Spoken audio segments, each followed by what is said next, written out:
Hello, and thank you for joining us. This is the Kingdom of Agick, session 37, and we are playing a 5e D&D game in which we are running sort of a, we'll call it at this point in the campaign, a modified version of the Princes of the Apocalypse. We are in currently the Temple of Black Earth, which is an underground, apparently, dwarven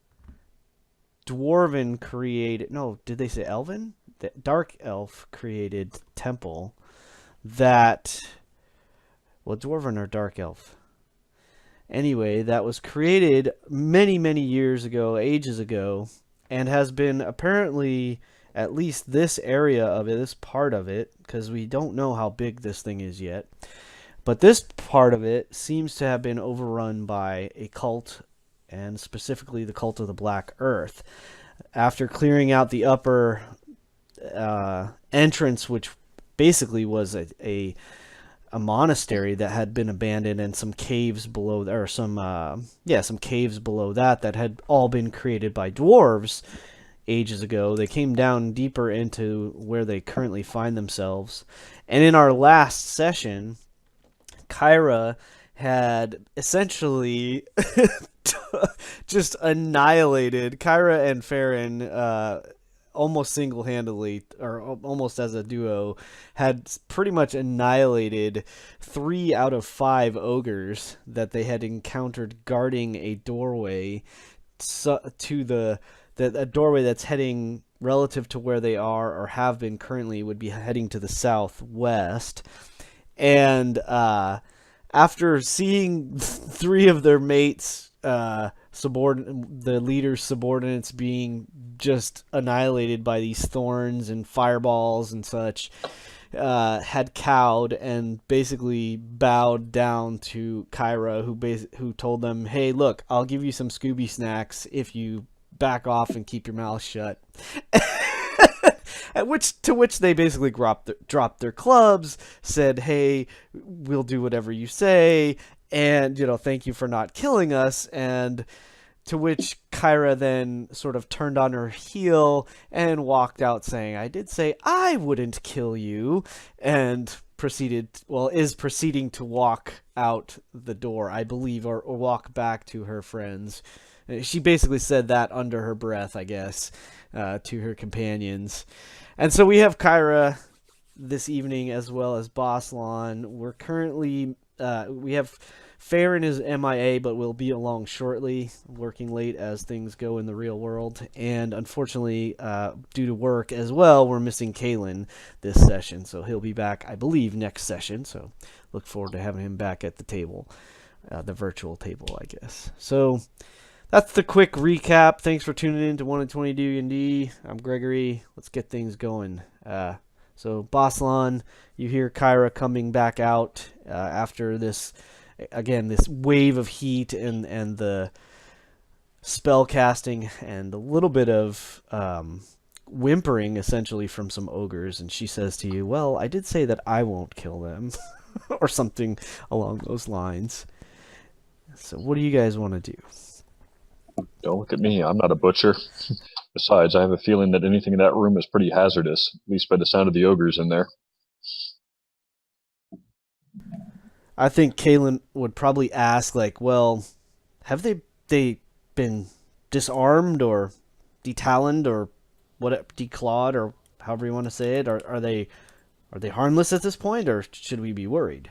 I walk over. I was like, "Well, they sort of kind of suggested that they would let us do whatever we want as long as we leave them alone." And I told them that I wouldn't harm them. So I gave them a snack. And I just kind of, and then I just kind of walked this way. Farron probably says something like, "Well, they are fun to play with, but I suppose we could leave them, let them live." I like peek cautiously in the room. I'm like, "Is it safe to enter?" I'm like all staring at the ground. Yeah, I stroll. I just stroll. And they're literally just backs against the wall. They're like heads bowed. They're kind of like wiping their mouths from the little quick little snack that you threw to them. They scarfed it either immediately or right after you sort of started walking back or something. Trying to I dodge the ogre. gingerly like step in the room like I'm expecting the floor to bite me or something. Mm-hmm. You see a puddle of blood on the floor that is, getting a little bit bigger. Not actually, there's not a lot of blood, I should say. There is some blood. It looks like there's bloody footprints, which don't make a lot of sense. And then scorch marks all over their bodies because they were obviously blasted by the fireball. The two over in the corner are looking pretty rough. They both have seen better days, to say the least. So they seem as if perhaps they won't be an immediate or possibly even future threat. Did I hear them speaking common, or is it ogre or undercommon or something to Kyra? That's a great question. I think. Do you recall, Kyra? Were you speaking to them in undercommon? I believe so. I was speaking to them in common. Common, but yeah. I know both. So. Yeah. It was in fact, for certain, because they initially spoke in common. Most of the dialogue you've heard in between the cultists and from the cultists has all been in common. There has been some spell casting that was in maybe quote unquote languages you didn't quite grasp or weren't familiar with. Obviously it was spell casting, but it wasn't maybe something you are all aware of or the way you were trained. These guys definitely spoke to Kyra or spoke to the air at first in common as Farron kind of tricked them when he first entered the room. So they were, you imagine they were reporting to whoever is commanding them in common. So yeah, you probably heard at least clips and bits of the conversation and the subsequent supplication from the two of them. Yeah, I will sword and shield out, walk towards them, not particularly menacing. Mm-hmm. And I'll stop and look at them for a second. Mm-hmm. I'm going to yell, "On your knees, worms!" Awesome. Do you not just realize shakes that her your head life and- has been given to you by this mighty sorceress? Few get such a boon.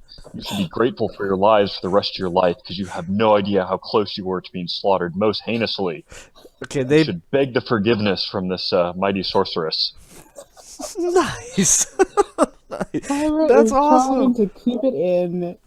Damn. Hey, do you have inspiration right now for Boss Lawn? Because that's I don't epic. think I do. No, I don't. All right, take inspiration for that one. That was fantastic. And you watch as they both the one that was sort of the leader. You don't know this, having not been in the room, but Kyra sees it as you kind of put this little bit of a display on. The one that was the sort of pseudo leader of the group kind of like smacks the other one almost in the face, like across the chest and chin or whatever. It's like, on your knees, and then he falls to his knees and just is literally like, kind of oh great sorceress, and like, doing this sort of like exaggerated up and down bowing thing, like, thank you for sparing our lives, and whatever he says, the other one just absolutely parrots everything. It's pretty darn comical. Yeah, I nod like it's what they're supposed to do. You are wise. Remember your place, and you will survive. Awesome. So I sort of strut over to the far door here. Right on. Walk around the pillar and just. And I'm going to be like a little extra like quietly. obsequious to like Kyra. We'll say like, that when she comes near, I like take a knee and like bow my head. Kyra is like trying her best not to just laugh so hard. you and Kyra, you look and you notice the most ridiculous smirk you've ever seen on Kalen's face as he essentially does this. He like falls in line with Boslan. Like you can tell he's completely entertained and amused by the whole scene, and just he's like, he kind of just parrots a little bit of what Boslan says. That's right, on your knees, yes, worms, and kind of like just kind of sniggers or something, and then has to turn his face because he's about to like bust out laughing. Uh, Can I take a moment and kind of do a quick look around? Yes, by all means. And just so everyone's aware, I mean, this was sort of what happened last round, last session, rather. Farron is visible at this point because he cast Fireball and attacked, so he kind of... And it was close to wearing off anyhow, so one way or the other, he is now visible again and standing in the room beside you, obviously. So, yeah, you want to take a peek around and see what's in the room? Yeah. So, move on. How I think, much time do you want to take? Are you just doing a quick glance? just enough to where Sharon gets to listen at the door and check for traps or whatever. All right, sounds good. So, well, are you gonna are you gonna check bodies or what do you? No, I kind of feel like if we're checking bodies, it would be because we cleared everything out. I don't think we're in like a rush, but they know we're here, so I don't want to take too long to do stuff like that. Okay. So just look around real quick to see if there's anything that I can see of interest real quick.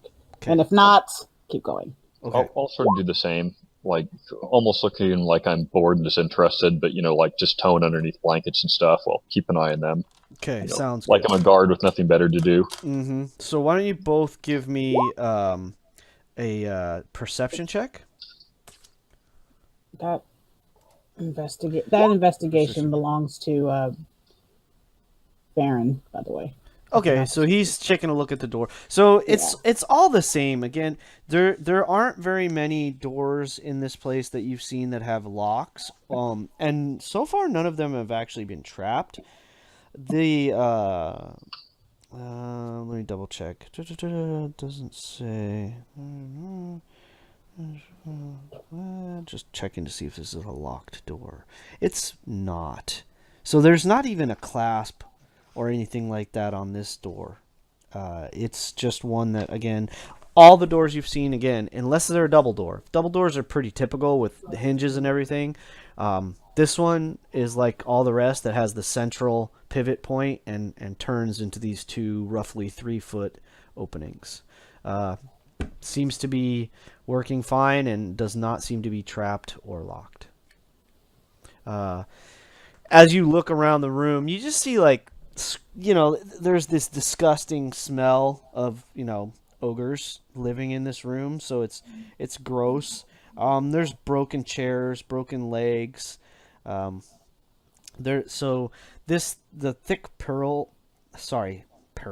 thick pillar in the middle of the room. The ceiling's vaulted. And the chamber's unlit, so it's kind of only because you all have the dark vision now that you can sort of see what's going on here, but it's pretty dim. There's like scraps of metal. It looks like you can almost make out. In fact, Boslan, you would recognize that a lot of it's like old and beaten. There's like remnants of breastplates, shields, axes, swords. Some of them hang on old pegs on the wall. Others are like lying on the floor wherever they fell. Looks like they've been there for ages. They're mostly rusted and dented, and nothing catches the eye. There's like filthy furs, splintered wood that seems to be what they're using for their little fire pit. That's all scattered about the room. You kind of sort of tell where each one of them is sleeping based on what you sort of see on the map. They sort of each take a section of wall somewhere. There is a fire pit. It was pretty much it's smoky, but it's sort of like just like smoldering. There's nothing actually cooking in it at the moment. And they do have the dead ogres seem to have little coin purses on their whatever kind of loinclothy belt deal that they're wearing. I'm sure if it was something we saw, I'd probably imagine maybe Basilon would have saw it, and maybe not me so much because I'm kind of looking around the room, and he's actually really looking per se. He'd probably, I don't know, would you be like cutting it off as you go and just pocketing them just for later? I would say Kyra probably saw at least one of them. You know what I mean? Like, they're just laying on the ground dead, so it's fairly easy to see that, oh yeah, they've got like a little something on their belt kind of deal. I'm going to ignore him even if I see him. Okay. I'm not The going lowest to. who, loot the bodies of ogres. The great sorceress can do as she chooses, but I wouldn't dare to, take that which rightfully belongs to her. I think that what I would do if I saw it, I'd probably pick it up and I'd say, oh, this is to help pay for the fine meats that I give you, and I throw another ration over there. Nice. So see, like I'm just stealing from their dead or whatever. I love it. Well, at this point, you can pretty much do what you get the sense that you could probably do whatever you want. Cut off what you find under the loincloth and demand they eat it. So, No. I'm kidding. Or you can start eating it yourself. Kyra draws the line at that point. oh boy. All right, let me see what you get here. Take off. So you find, are you gonna take all three or just like the first Whatever one I you see, I'm or taking. So if I see 3, I'm taking 3. If I only see 1, then I'm taking 1. Well, they each have one, so you could certainly grab all 3 of them. Okay, then I will grab all 3 All right, and throw a ration so, behind me. All right, so at some point when you count, the first one has 21 gold pieces in it. Oh, nice. Yeah, second one has 24 gold pieces in it, and the third one and other valuables. There might be some little gemstones and stuff that are 10 gold piece kind of deals, but between little valuables and actual coins, actually that one has the most. He's got 26 gold pieces in that one. So you snatch up these 3 coin purses. They're crap. They're the purses themselves are not even valuable, but you can feel a little bit of jingle in them as you sort of pocket them. And the ogre's just, yes, mistress, as you wish, as you wish. So kind of thinking to myself whether I want to push the issue or not, and I decide not to. Thinking like, should I say, hey, where's the rest of this? And I was like, nah, I won't say that. Right I leave it alone. Right on. And I just walk over to join. Right.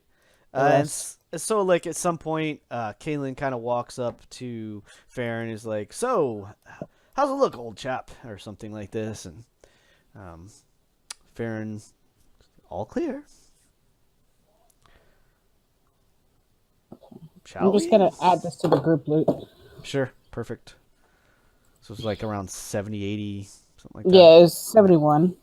Awesome. Was it 71, 21, 24, and 26, right? Perfect. Yeah. Awesome.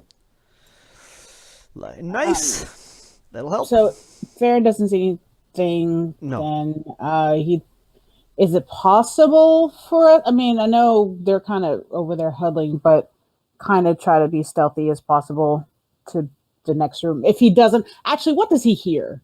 I should say that first. What does he hear? Why don't you give me a perception check for Farron, since he's right next to the door. All right. Perception. Okay. Come on, roll 20. There we go. Oh, wow, that's awesome. So, yeah, between the kind of like shuffling and the noise that the ogres are making, not noise, but just the little bit of talk back dialogue and stuff, he doesn't really hear it much. He just, well, he's gonna try to crack open the door quietly because he's gonna say something like, "I don't really hear anything, so I'm just gonna open it a little bit and take a look." Sure. Just give me a stealth check, and we'll see how quietly he can open the door. Oh yeah. So, for whatever reason, this one he's sort of getting used to these doors a little bit. It's not like even if it's not oiled that well, he kind of has managed to understand like the timing and the where to push on the stone so it makes the least amount of noise. And there's a slight but it's it's almost imperceptible. You have to be, you guys only hear it because you're like right next to it. You imagine if you were 15, 20 feet away, there's no way you would even hear it. So he opens up the door, and he is met by a short.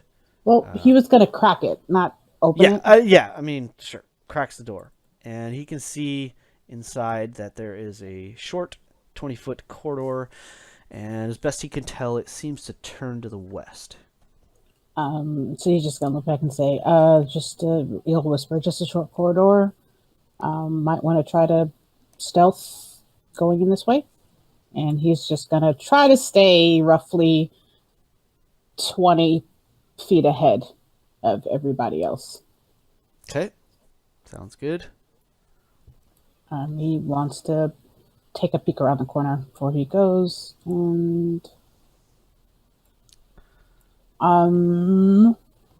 I probably would say after you, looking at Basilon, because he's all tanky-ish. I think Kaylin will. And I'll hold up the rear.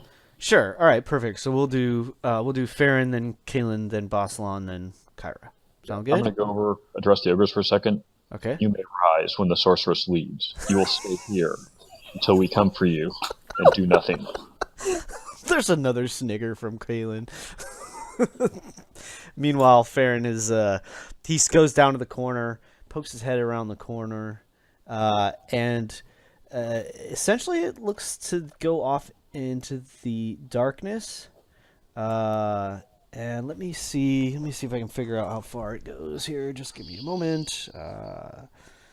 It goes on about. I'm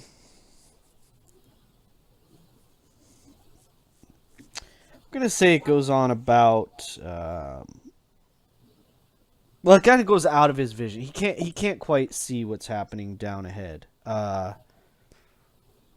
It seems like it might pitch down or something, just at the edge of his vision. But he's sort of losing sight. He can't quite tell. Kyra would possibly have a better chance with the better dark vision that she has. All right. Oh, does he see anything southward at all? There doesn't. Just a wall. It seems to go, as far as he can tell, the corridor goes due west, at least 60 feet, and then, like I said, it seems like hard to say. It either the corridor starts moving down, or possibly there's a stairwell, because it looks like the floor sort of falls away and the ceiling seems to maybe start to drop a touch, but then he started again. It's a little bit beyond his vision. Well, if he can't see, then he'll probably say something in Elvish about he can't see anything. Kyra, can you come take a look real quick or something? Yeah. Same thing. You can see a little farther than him. Let me see. You can.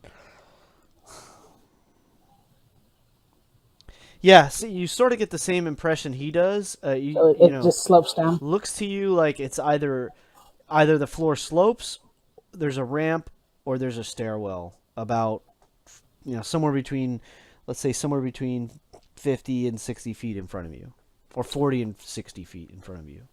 I look at Basilon and I say, "But what do you want to do? It looks like it slopes down. Do you want to keep going down, or do you want to try to go back? Because we missed a big section, and maybe clear this floor." We should probably finish up this area.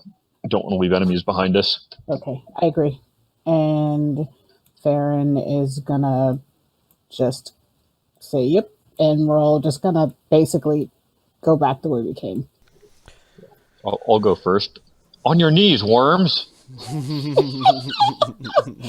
Oh, Kyra's enjoying this. To which Kaylin then comes in and equally says, "You two are gonna guard this chamber with your lives, and don't let anyone else through here except us. Understood?"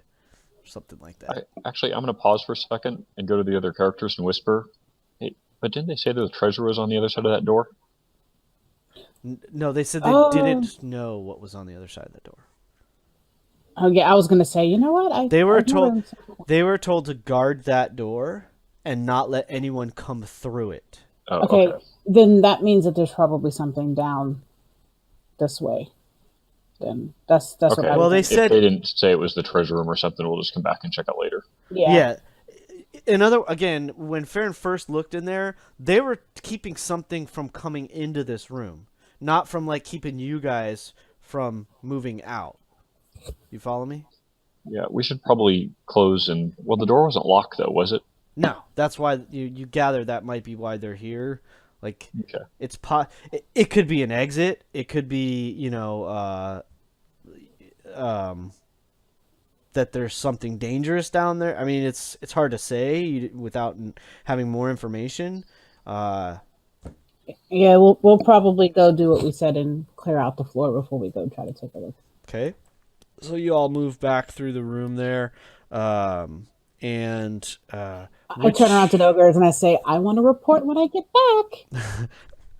yeah, they're barely making it. They're not really making any eye contact. They're sort of like looking up from a lower to head kind of deal. One of them basically has the more subordinate one, like pretty much has his face on the floor. And you can rise now. Then I walk out and I'm Right just like on. Loving Loving it. Okay. Where did Princess we wanna go? Kyra, we love it. Did we want to go like right and south? This room with this big floating genie we haven't hit yet, have we? Or are we just gonna leave him doing his smithy work? Oh yeah. Maybe we gotta not bug him. Yeah. I don't. He doesn't strike me like someone who's gonna come chasing us around the complex. It was a Yeah. woman. Yeah. It was a female. Oh, okay. Very Yeah, I large was female. gonna say- I don't think you all saw that it had. I think Farron saw that it had legs. So. Yeah, it's something about floating or something. But the that's skin what he is said. certainly like clearly not human skin. So. We're going to stealthily walk past these doors. Yeah, and they're all follow closed. Those Brett. two doors are closed for sure. So. Basilon is going and we're following. Did we where he want to? goes. Have we been down this way? This is Yes. where the Ettins were, right? The Etten, yeah, and he has not returned. So apparently, it's around somewhere around wandering. So have we explored all the way down to lower right here? I mean, we had the billets, but we never went past them. Do you want to? Well, no, Farron did.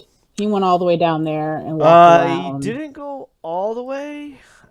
He went far enough to be able to see the belay.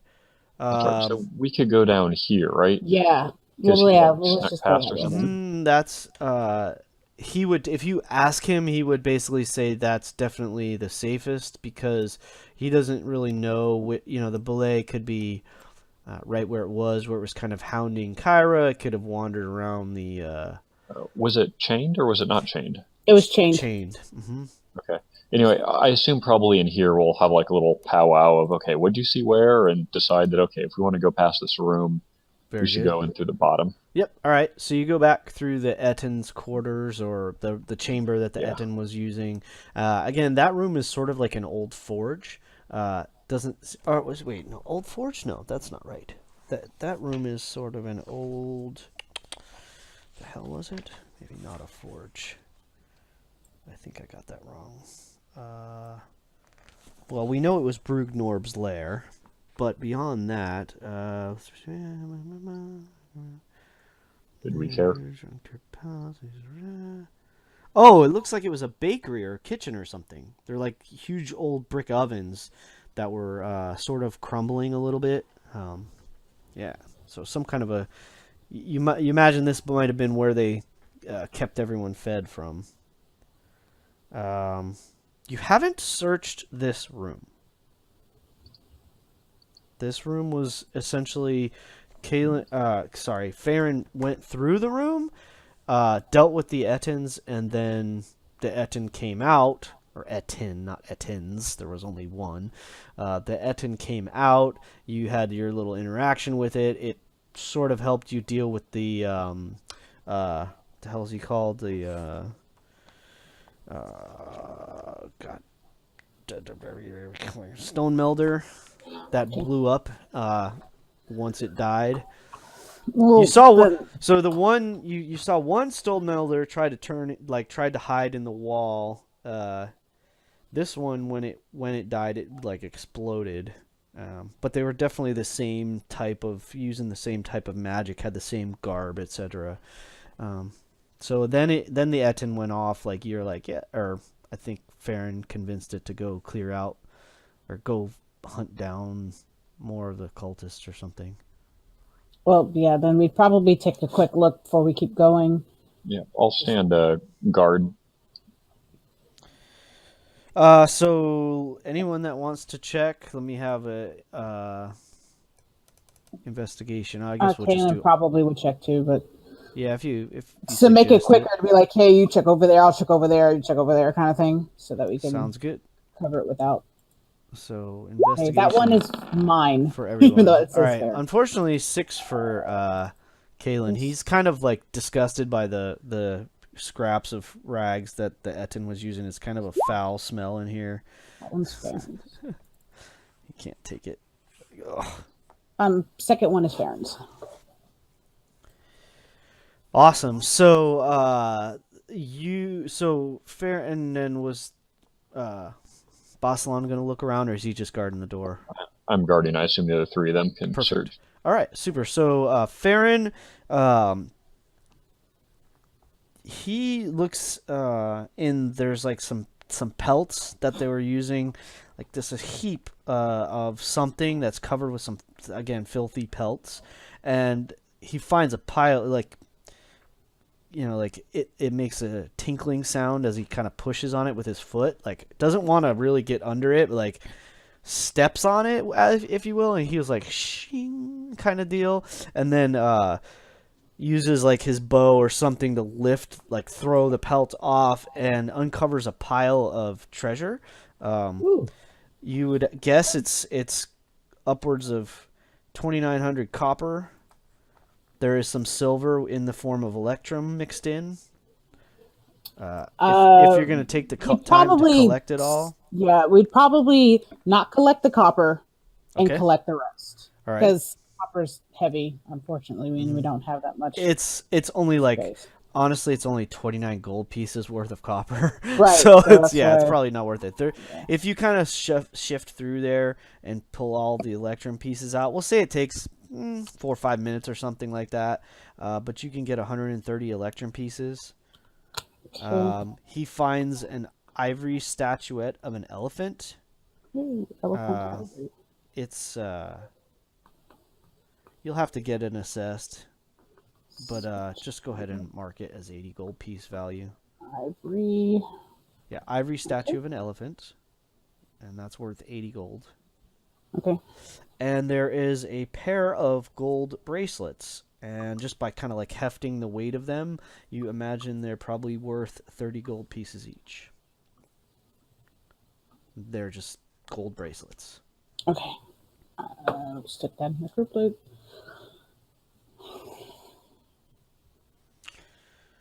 Super. 5 more minutes of just one of it, him and maybe one other person kind of shifting through the coins. Look around, uncover some stones and stuff. You don't really find anything else. Look inside the ovens. Seems like this was everything they had, and they piled it all together and tried to cover it. Like their idea of hiding it was covering it with some stinky skins. So after that, you kind of collect yourselves, get back by the door. Bossalon, you've been standing. You're basically seeing this empty. Well, not the corridors to your left and right, which would be north and south, are empty. But you can see down into this bigger room a little ways. Not terribly far. Let's see, you can actually not see that far. Your vision only goes out to like there. So you see that the room opens up a little bit. You hear... Do these pillars go up above line of sight? Or are they like floor to ceiling, or are these more like tables? Yeah, let me give you that room again so it's just clear. So,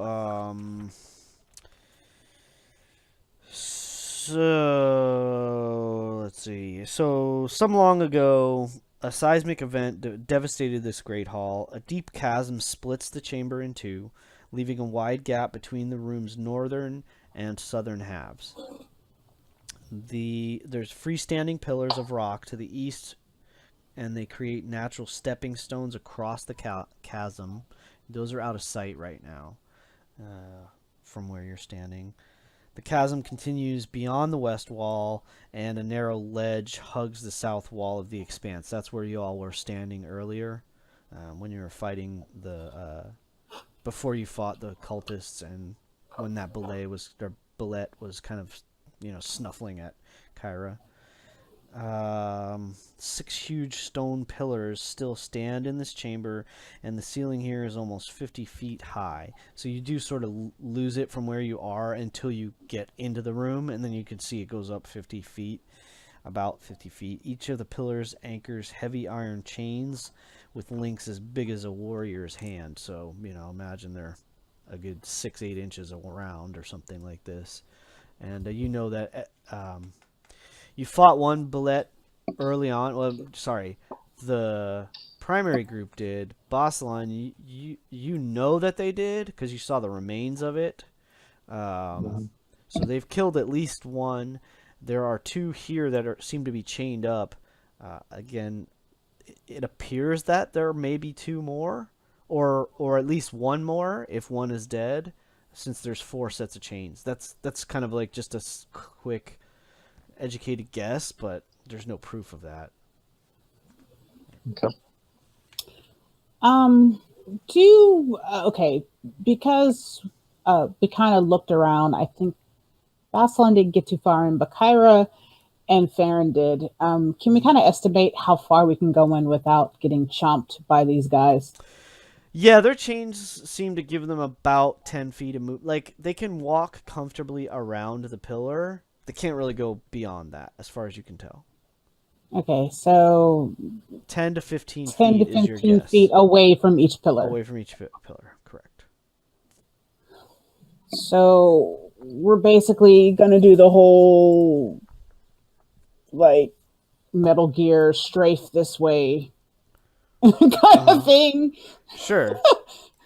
So y'all, yeah, I mean, so you move in. I know we got to get to there, but so if let's we can kind of go let me this let way, me yeah. So that way. let me get into here. Let's do this a little. Try to make this as easy as possible.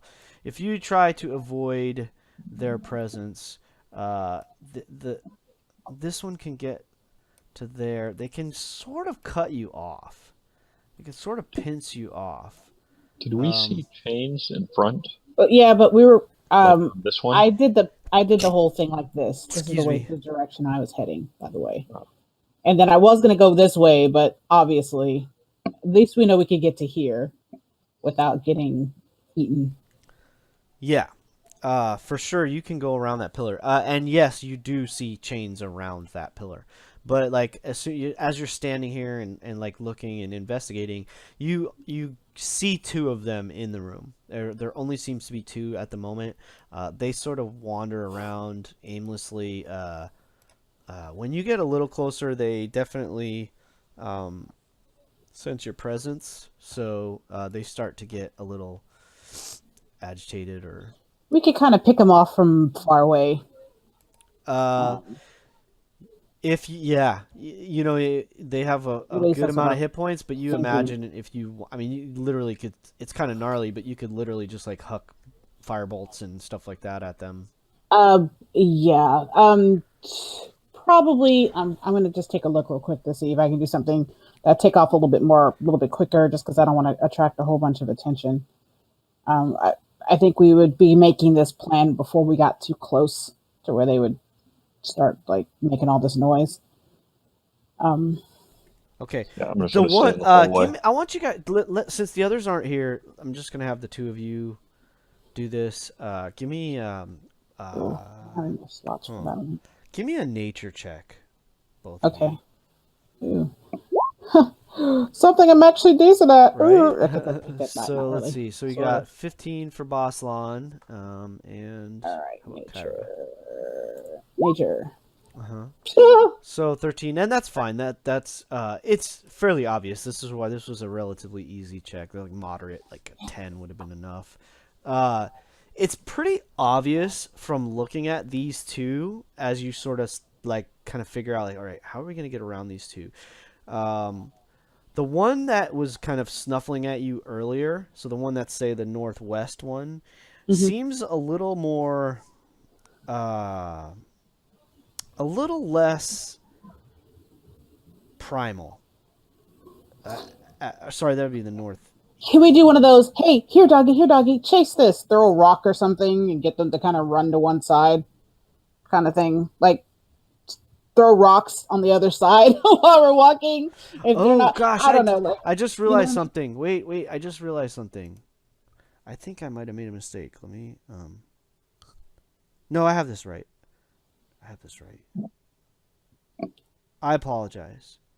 These two seem both to be very savage and primal. The ones you saw earlier that were being ridden had a different demeanor about them. Even though they were attacking or whatever, these are kind of like they're just their mannerisms seem different. They seem more primal, more savage.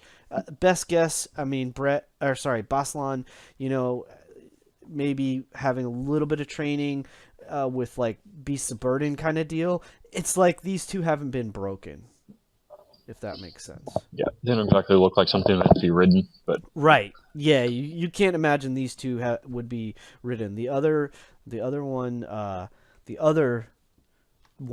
that they saw was more tame. You don't see. You just have you kind of put that together as you're talking about it, I guess. They're straining. They look like they're trying to get out of the chains. do the chains look fairly sturdy, or are they like rusty and one good lunge and they're gonna snap? Or can we tell? You guess. That's a good question. How close do you want to get to check it out? Well, how? I guess I probably have to be here to see.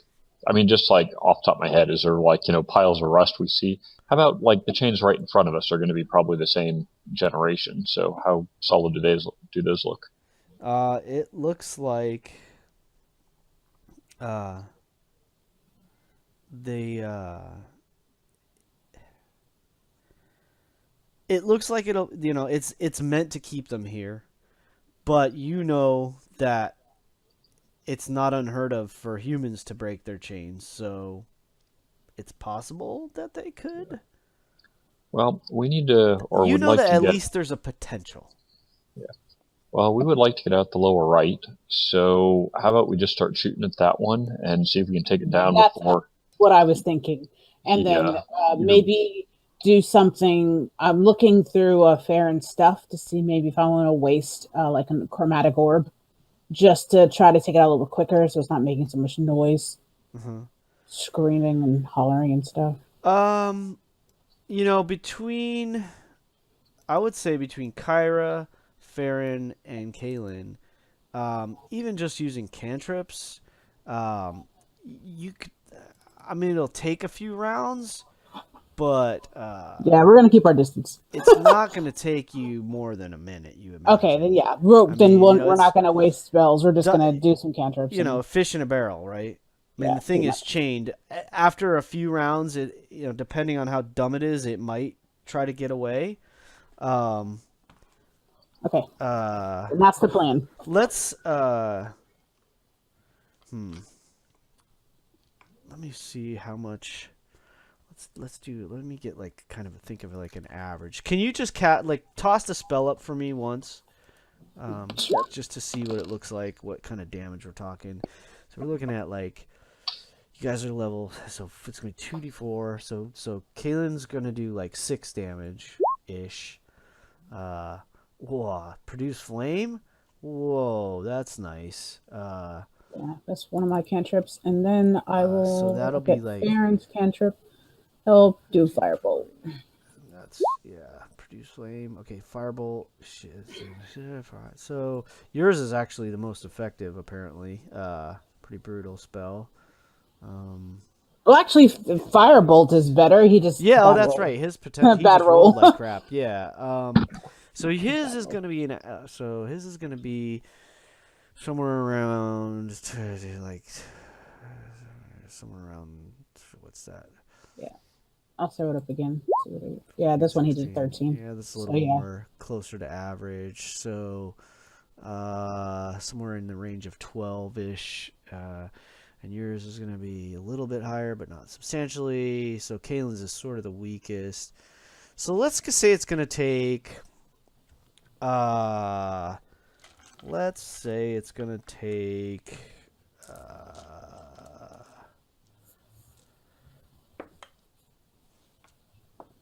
We'll say it's going to take 4 rounds total for you guys to do it. So I'm going to give them a few chances, or him, I said, there's only one of them, some chances to get out of his chain, because he's freaking out a little bit.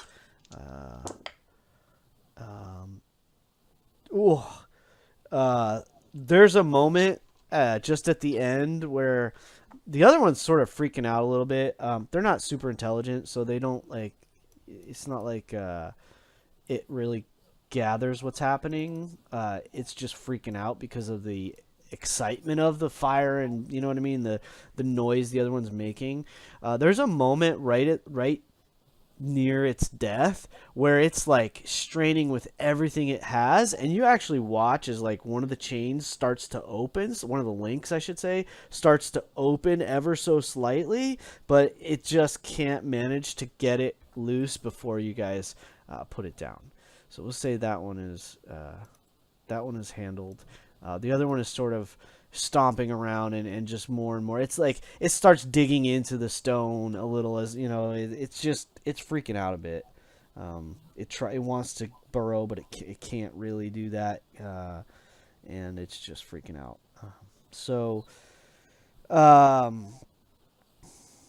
I'm assuming you're going to then look sort of to the south. Yeah, that's where we're going. All right, so that corridor, when you look down that corridor goes 50, 60 feet, and you see a door.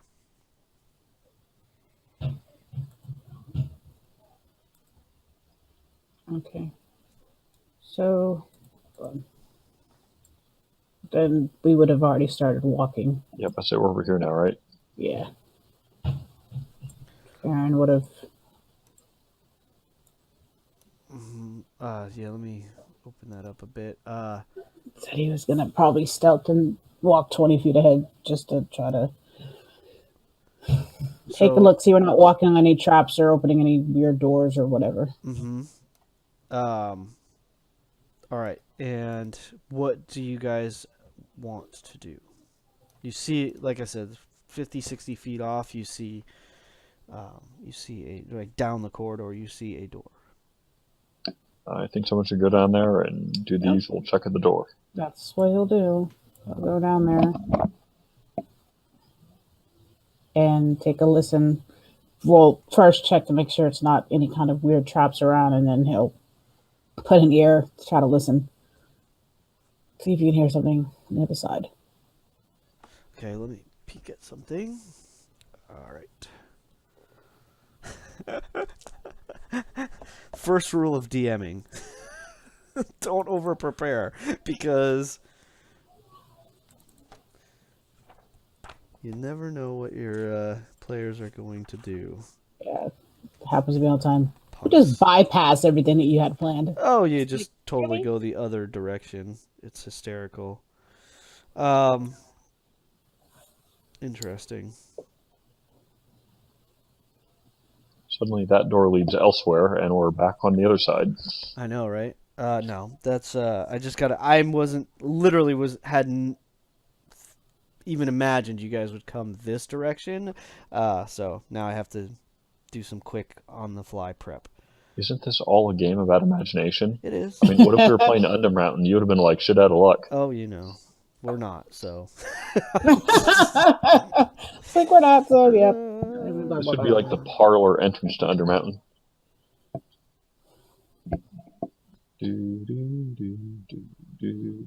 We can actually go elsewhere. The quarter is collapsed.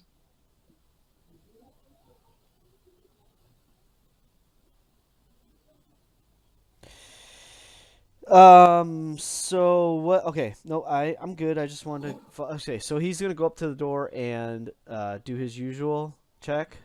Yep. Check for traps and then take a listen. Okay. So So I'll just investigation is fine, and perception if he's trying to listen at the door as Yep. well. Okay, so investigation. Or just give me perception. That'll cover both, actually. Perception. Okay. So it's very similar to all the rest of the doors, and as nearly as he can tell, it does not seem locked and does not seem to be trapped. Okay, then if he doesn't hear anything, then he'll try to take a stealth and crack it to see what he can see. Okay. Yeah, so give me a stealth check.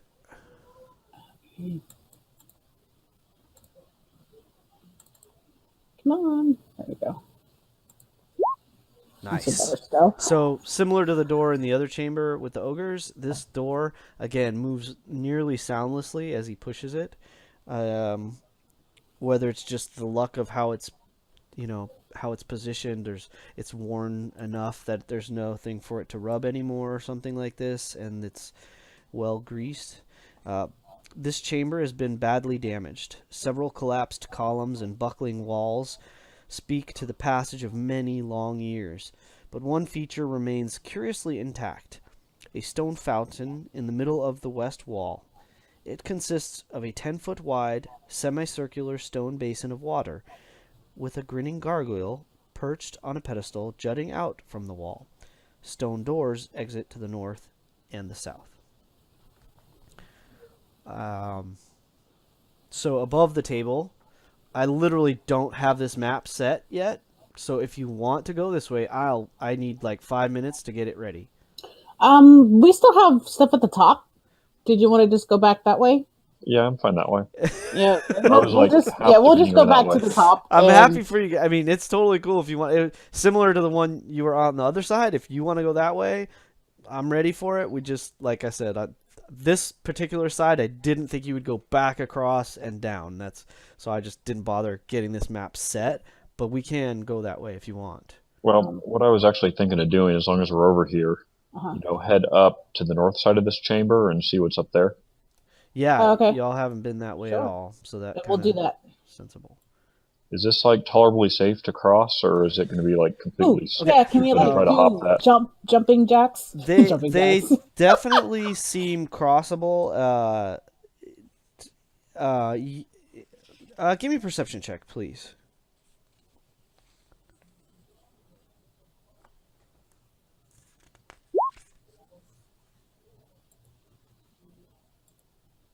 Jumping jacks. I so didn't mean that. Jump across. How deep is the gaps? Okay, so the gaps are only 5 feet wide, and they're flat on top. They look fairly stable, and even with that perception, you actually can see there seems to be some footfalls on there, like where the dust has kind of been like puffed away from someone, like hop hop hop kind of deal. So it looks like. It's hard to say how recent it's been, but it looks like it is used at least on occasion. Someone that maybe comes back and forth across it. You know what I'm going to do? I'm going to pull out my rope of climbing and have it wrap itself around that and tie it, and then I'll have it put the other end around me. So if I fall, I'm just going to sort of swing into a wall and not fall down the crevice forever. Yeah, in fact, you could, if you wanted to take a moment. I believe it's like. What's the measurement there? Sorry, I didn't get a good measurement. I couldn't see it very well. If I squeeze by Basilon and kind of come, I guess, to I mean, here without Boslan getting is trained eaten. in athletics, right? Yeah. Yeah, I mean, you're confident you can easily jump across. And honestly, well, it'd be a little Well, tricky, but you might be able to get. You could probably send the rope across from one column to the other there, like just like I had here. well, And what I'll do, unless I mean, if it seems like very straightforward that I'm unlikely to fall, I'll yeah, just cautiously sort of hop across. If it yeah, looks like it's it might be questionable footing or something, I'll use the rope of climbing to tie around one of just the column in the middle, so that I don't fall too far if I do end up slipping. sure. Yeah, you can do that, and then you can do the same to the others, so you kind of like you could catch them Yeah. if they slip. So we'll say that within the Once I'm course. over here, then yeah, I'll just have the rope go to them and just sort of brace myself in case they take a header. Sounds good. Yep. Then yep, and then we'll just kind of jump. Just make a athletics roll. Get across. I'm gonna waive this one. It's only 5 feet apart. I'm gonna say within reason. It should be relatively easy for the group of you all, especially with the aid of the rope of climbing.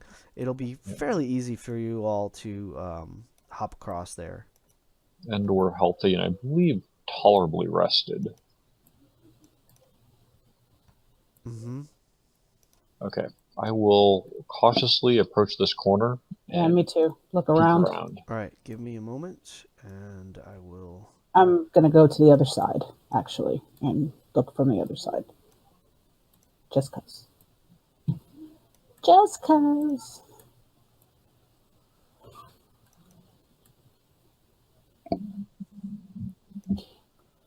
Hey Brett, if you ever want to like move your token to like where I have it, just hold down Alt and then move it, and then you can put it wherever you want. Say that again? If you're moving I tokens don't know this. and they don't sit where like perfectly in a square, Oh, you can like that. You just hold down Alt and then you can move it there, and it will that's pretty cool. fit itself back in the square. They So should like snap. That's weird. no, they do. I'm saying that if like because I Oh, press if you wanna want snap it to it. be off the grid? right, so they can be like I'm looking around the corner without being like I'm That's just so cool. I didn't know you could box. do that. That's Yeah. awesome. Thanks, Michelle. That's a neat trick. I had no idea we could do that. So I was Right, thinking, I'm just thinking we're trying to say we're gonna peek around the corner, but we're like standing in the middle. Right, I hear I you. was like, Yeah, so it doesn't let make me any do a little maneuvering with the map here to get something clear. Okay. I first would like perception checks from everyone. okay. Michelle, Kyra can see down again 120 feet, so I'm Yep. gonna give the benefit of that. But player knowledge, character knowledge, everyone but Kyra can only see 60 feet, Alrighty. unless there's No torches. problem. I'm And not certain I'm aware there's a corridor there yet. from where you're standing, you do see down the hall that there seems to be torchlight. Ooh, I actually There's can quite a see bit, for so- once.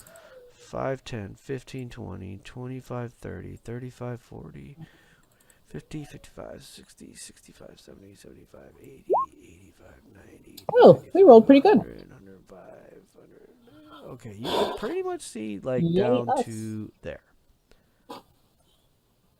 So, with Ooh. great. I don't have. I'm not gonna even bother with Kaylin's for now. So, with those, that's plenty. So between Kyra and Farron, you hear combat down the hall. Ooh, maybe it's like, does it sound like practicing? Like we're sparring, or does it sound like, kill him? He's trying to kill Nope. us. And In not gonna fact, I'm gonna go one better, and Kyra, you hear the voice of Brugnarb. die. We And gotta go help our buddy. and it's yeah.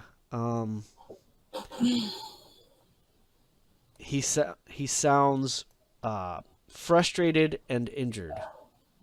Well, shall Well, we go? I feel bad. He's trying, so I'm gonna want to go try too. Does it sound okay? I don't know if this is gonna be too much of a 25 perception, but can I tell approximately how many Others? ballpark fighting here? You gather it is. It sounds like potentially at least a handful, and actually,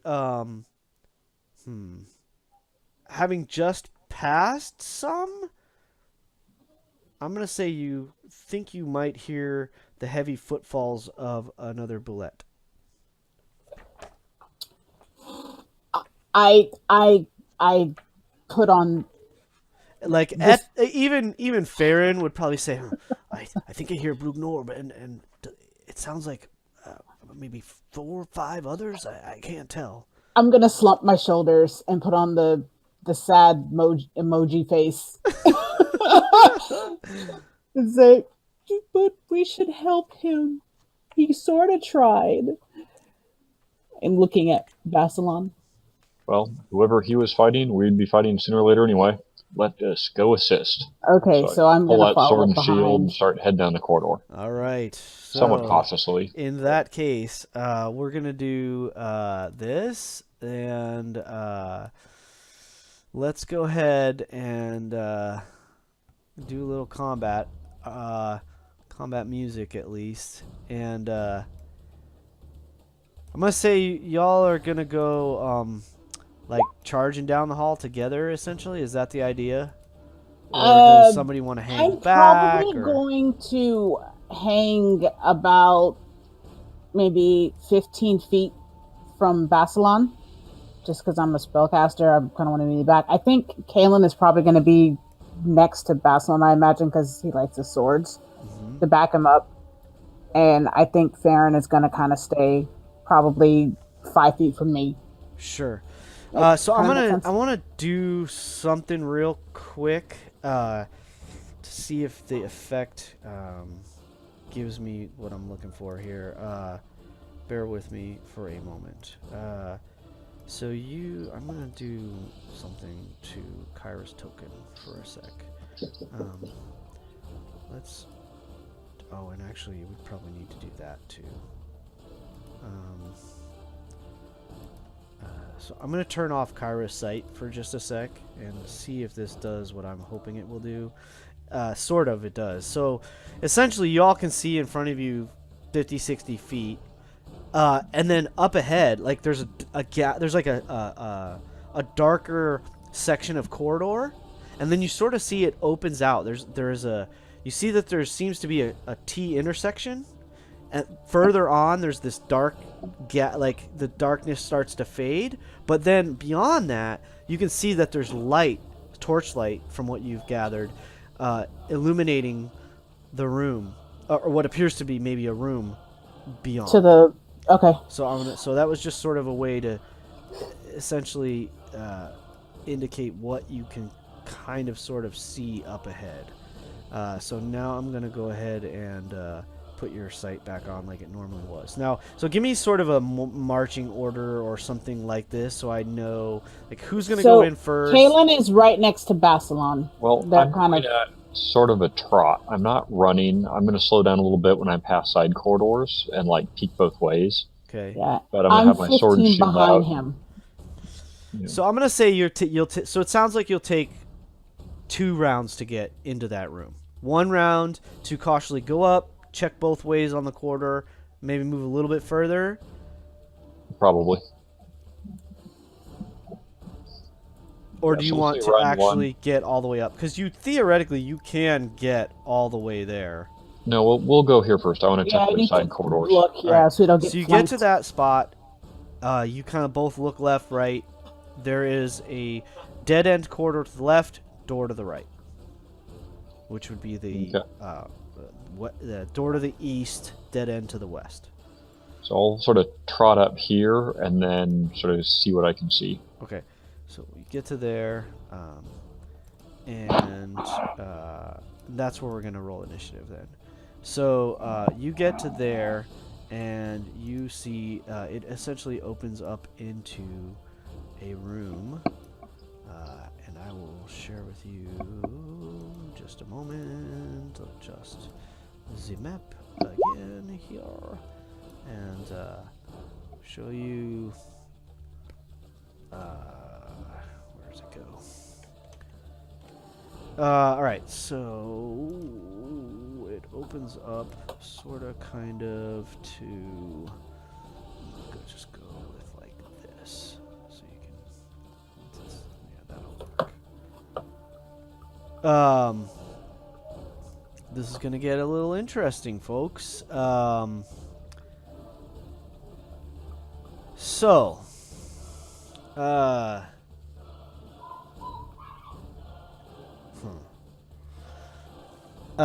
when you get to that point, what you see is this. So let me give you the room as it is, and then I'll describe what's happening in combat. So this was once a magnificent hall with a soaring ceiling, marble floors, and intricate carvings of prosperous farmlands decorating the walls. It has since fallen to ruin. Deep cracks mar the walls, sections of the masonry have collapsed, and the huge stone doors at the north end of the hall are broken.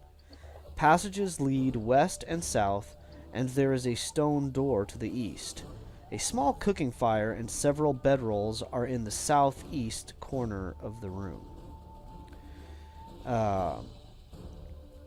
This guy riding the boulet looks really malicious and violent. He is just like attacking with gusto. It seems that fighting has been going on for, it's hard to say, 2-3 rounds probably. Everyone's a little injured. Brugnorb looks the most wounded, for sure. Mostly because he's essentially getting mauled by 6 at once. If you count the belay. That's alright. I'm gonna help you. What are the little guys? The little guys, you quickly recognize them to be hobgoblins. You maybe have not encountered them per se, but you definitely know what you've heard enough about them to know that's what they've got to be. Yeah, Bosselon's fought hobgoblins before. Yeah, I figured as much. And I'm even going to go as far as to say one of them is already dead on the floor. And the others are skittish, and so let's see. That's sort of what they look like. Whoops, I hit the wrong button. Dang it, let's try that one more time. So armored, sort of nasty little buggers, and they are fighting. They seem to be possibly mercenaries. Hard to say. What does the guy on the bullet look like, and what's he carrying? Good question. It appears to. Let me give you the description. Hang on. They are. Well, they are called burrow sharks, so you know what they're called. It's easy to refer to them. They seem to be some kind of an elite warrior for this Earth cult. They're like fierce champions riding obviously trained belays into battle. He has a funky looking spear. Again, it looks like it's made out of stone or bone. Like it's made to look like stone in a sense. Is he human? He is human. He's wearing same style of armor that the Black Earth Guard wore. So appears to be in essentially the equivalent of plate armor and riding a boulette. Is it lit in here? There are torches on the walls that again seem to be yeah, I believe let me double check something real quick because I was thinking yeah no one has suggested this. However, I would say that Kyra. Well, anyone that's trained in Arcana if Farron is trained in Arcana, right? Mm-hmm. Yes. I don't think Kalen is, if I remember. He's not. Is Kyra? I can't recall. No, I'm not, but Okay. Farron is. So Farron would easily recognize that the torches have all, like, none of them are guttering and sputtering, making smoke like a regular torch. He's fairly certain that they're all magically, they're essentially, they have continual flame cast upon them. Oh, he's not trained in Arcana. Oh, that's Kalen. Wait. Yeah, Farron is. Right. Okay, that's what I thought. Okay, perfect. So I need one more here. Hang on. Nuts. I didn't get a very good initiative. I got something for these folks. Right, I I'm don't just know getting if I'm all the gonna use it or character not. sheets open and getting set here. So, all right, so let's just go ahead. I mean, since we're going to get into it, let's go with initiative. Let me clear this first. Hold on. Move alter, clear this. And then we'll start fresh. There we go. All right, so let's go with turn orders. And so the bullet is, again, it's larger than, it's like a size. Imagine a rhinoceros. I mean, Brett, I know you know this as a person, so I'm just gonna say it for the benefit of anyone listening that might not. If anyone ever does listen to this and doesn't know what a bullet is, so a bullet is, they're literally called like land sharks by most people in the Forgotten Realms or in the realms.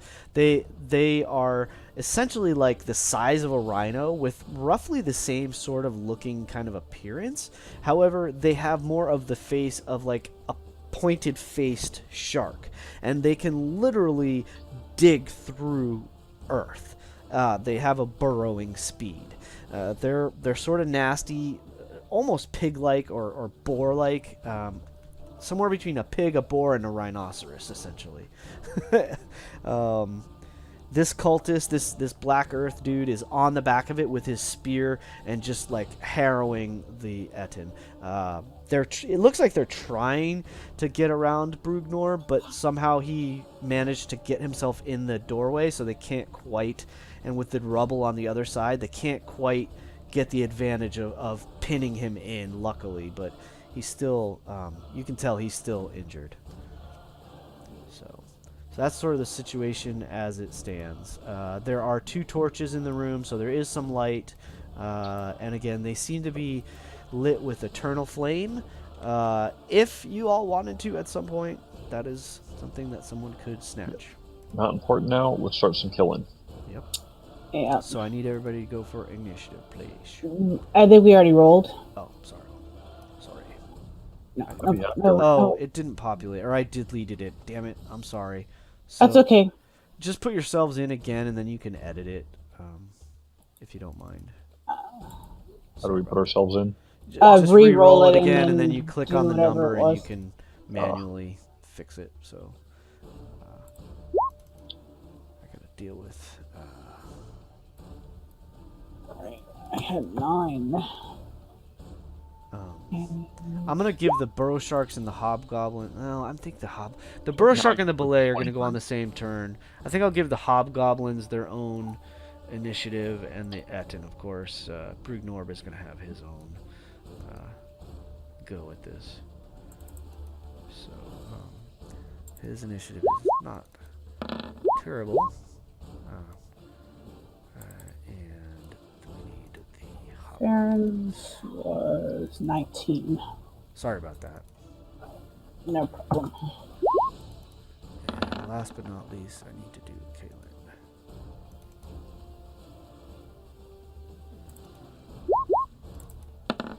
Alright, that should be everyone, I think. So is that everybody in there? Aslan, Kyra, Hobgoblin, Etten, Farron, Nartham, and Kaylin. Okay. Kaylin and Nartham are essentially on the same go. I'll give Kaylin the benefit since he's slightly more dexterous. So he walks into the room. I'm open for suggestions. What do you all want him to do? His instinct would probably be, since there's a bunch of them grouped up, to pop a shatter like right Shatter it. here to hit these 3. Whatever's fine. Seems sensible. Reasonable. Sure. He has first, second, third, and fourth level spells available. He'd probably, it's a second level spell. He'd probably just do it as a second level spell for now, thinking you're all gonna quickly overwhelm them. Sound fair? Yep. All right, so boom, shatter. There we go.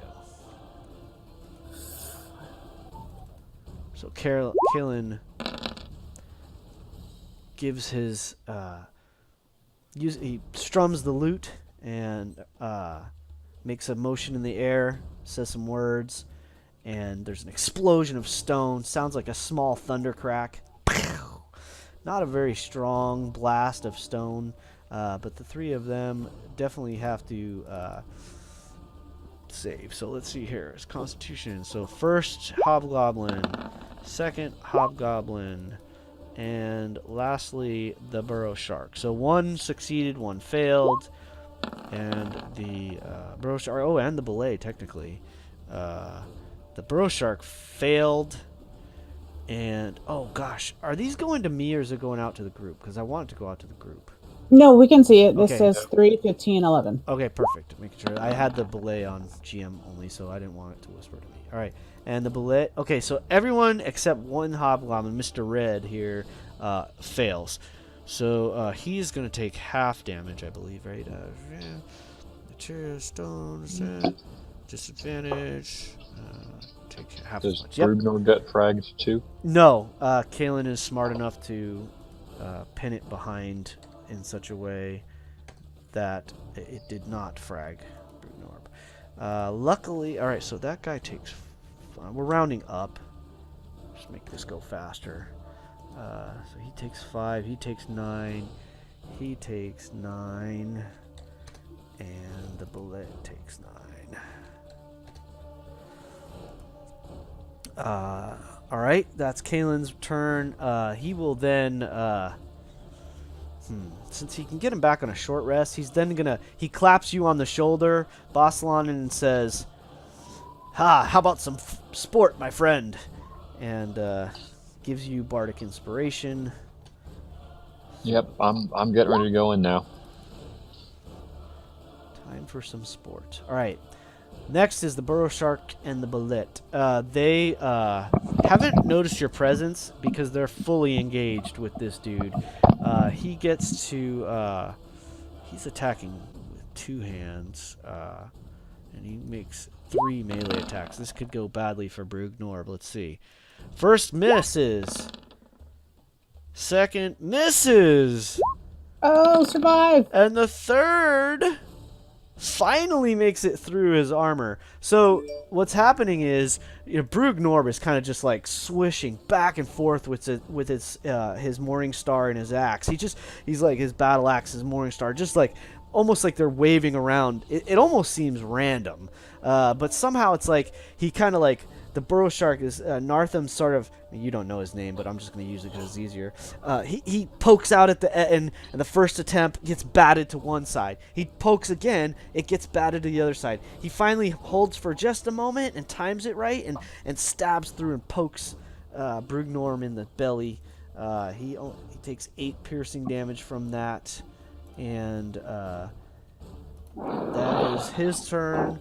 The bullet at the same moment is attempting to bite at him, and he only gets 1 attack, but it could be a huge attack if it Ooh. hits. Sadly for the Burrow Shark and the bullet, it does not hit. Yeah, that was a big whopping amount of damage, but it's the bite misses. Unfortunately, it tries to snatch down, and Brugnorm kind of bats it away. Doesn't do any damage, but like knocks its head off to the side just enough to keep it from chomping down on one of his legs. Farron is up. What's Farron gonna do? Okay, so Farron is going to say in Undercommon, he says, "My champion, I brought some people to help you defeat your foe," and Excellent. he comes around and let's see, that'd be 5, 10, 15, 20. All right, so he would stand here, and he's going to. I was going to do something else, but he's going to chromatic orb the bullet. Fantastic. At level 1 for right now.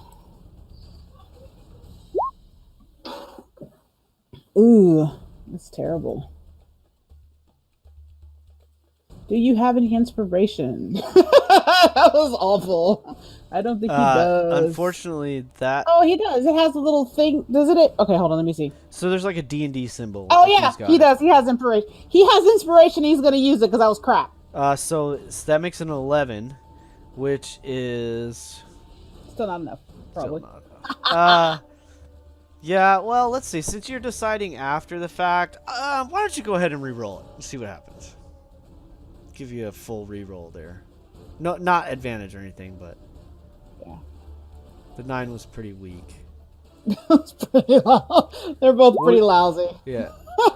So he's about to hurl it, and the head of the bullet gets knocked to the side by Brugnorb, and so the bullet gets knocked over to the side, and it kind of shuffles its feet for a moment, and it's like just as he's about to cast his spell, he kind of stutters. I mean, it's a hair of a moment. You barely even notice it, and then he times it in just the right moment to where the bullet's back on its feet and launches his orb. What type of energy is he throwing at it? I guess thunder. All right, fantastic. The thunder from the shatter seemed to damage it just fine, so he hucks some nastiness at the butt of the bullet, and it does seem to damage it, and it's looking like the bullet's pretty injured at this point. And so let's see, he had Little 1, limpy, 2, you 3, might say. 4. He's gonna back up 1. Sure, fantastic. All right, bonus action. But I know he can do all fancy things, but I think he's gonna hold off for that. Let's keep it simple. All right, Yeah. Brugnorb, having heard his patron's voice, seems bolstered and is going to lash out. I'm going to give him a chance. Let's see if he's smart enough. If he succeeds on an intelligence check, he's going to attack the hobgoblins. If not, he's going to keep going for the biggest, baddest threat. Unfortunately, Brugnorb is not the brightest of them all, and doesn't really recognize that he could probably pulp the hobgoblins, and just seems to be focusing on the burrow shark, the rider on top of this bullet. So he gets one attack with the battle axe and one attack with the morning star. Hopefully they're both successful. The battle axe clangs harmlessly off of the stone armor of this rider. However, the morning star seems to be more the ticket. Unfortunately, it's just a glancing blow. You gather, you actually see. No, let's see. Can any of you see him?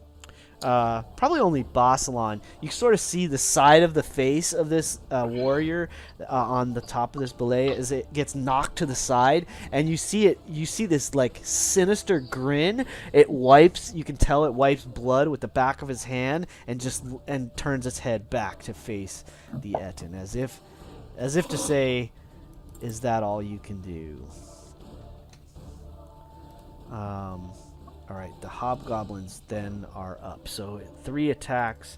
The two hobgoblins that got hit by the shatter, they look over their shoulders and they're like, they start like chattering to each other in goblin. So anyone that hears them, like, "Oh no, there's more of them," something like this. So you can hear them. They don't look too happy, but they're just gonna press the attack on this Etten here.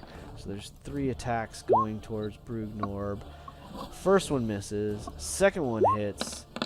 Third one also hits.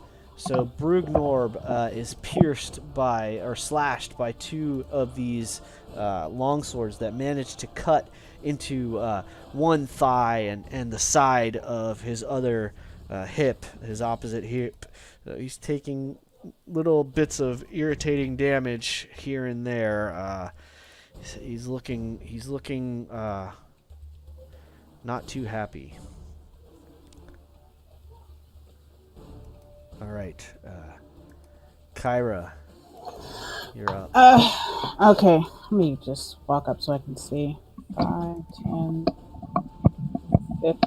All right. So, looking out, I'm going to feel sorry for Rugenor. Does he look like he's almost about to just kill over? He's bleeding pretty heavily. You can see multiple wounds. Pretty tough creature. You're not super familiar with Ettins, so it's hard to say. It looks he looks wounded. Pretty. Do I heavy think wounded. if I heal him, it will work?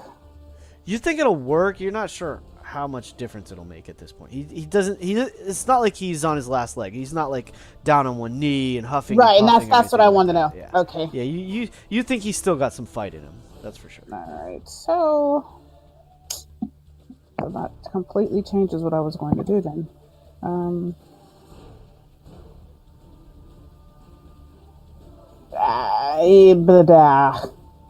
Why not? Just for funsies.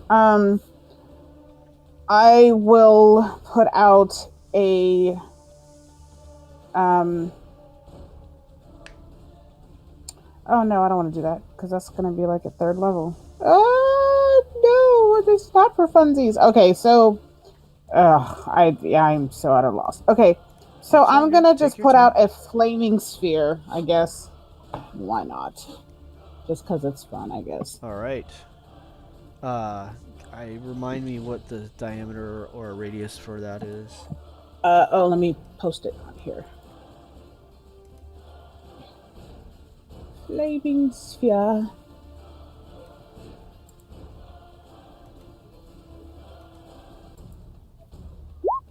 It's 5 feet, right? There we go. Yep, and everything that stands around it within 5 feet of it will get burned unless they don't move. Yes. You have control of it now. Okay. It is now 5 feet, and let me make it red.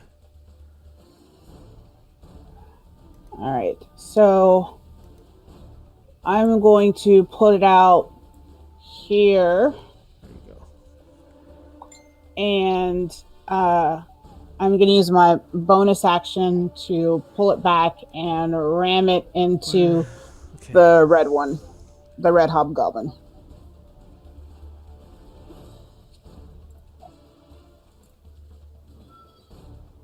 Okay. So they have to make a dex. Okay, so ramming into red goblin. Since it's at level 3, it's 3d6. Sure, perfect. All right, beautiful.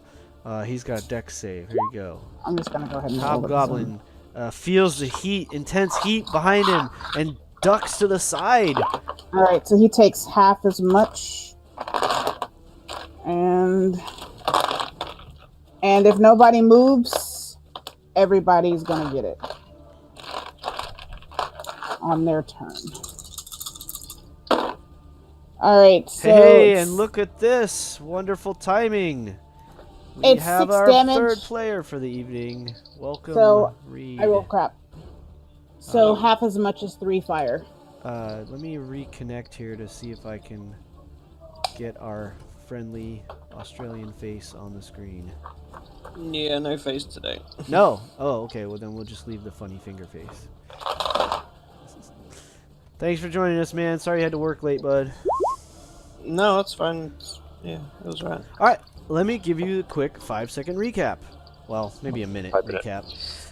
So, if you recall from last time, Kyra had basically you and Kyra had essentially defeated those ogres. Kyra saying, "Well, I'm not going to kill you," and walking towards the group of you, so Kyra and Boslan and the two of you, Kaelin and Farron, you all decided to check that door that they had been guarding. Went through, you saw what appeared to be a corridor going 60-ish feet off to the west, and then appears to go down, either a slope, a ramp, or a set of stairs. It's hard to tell.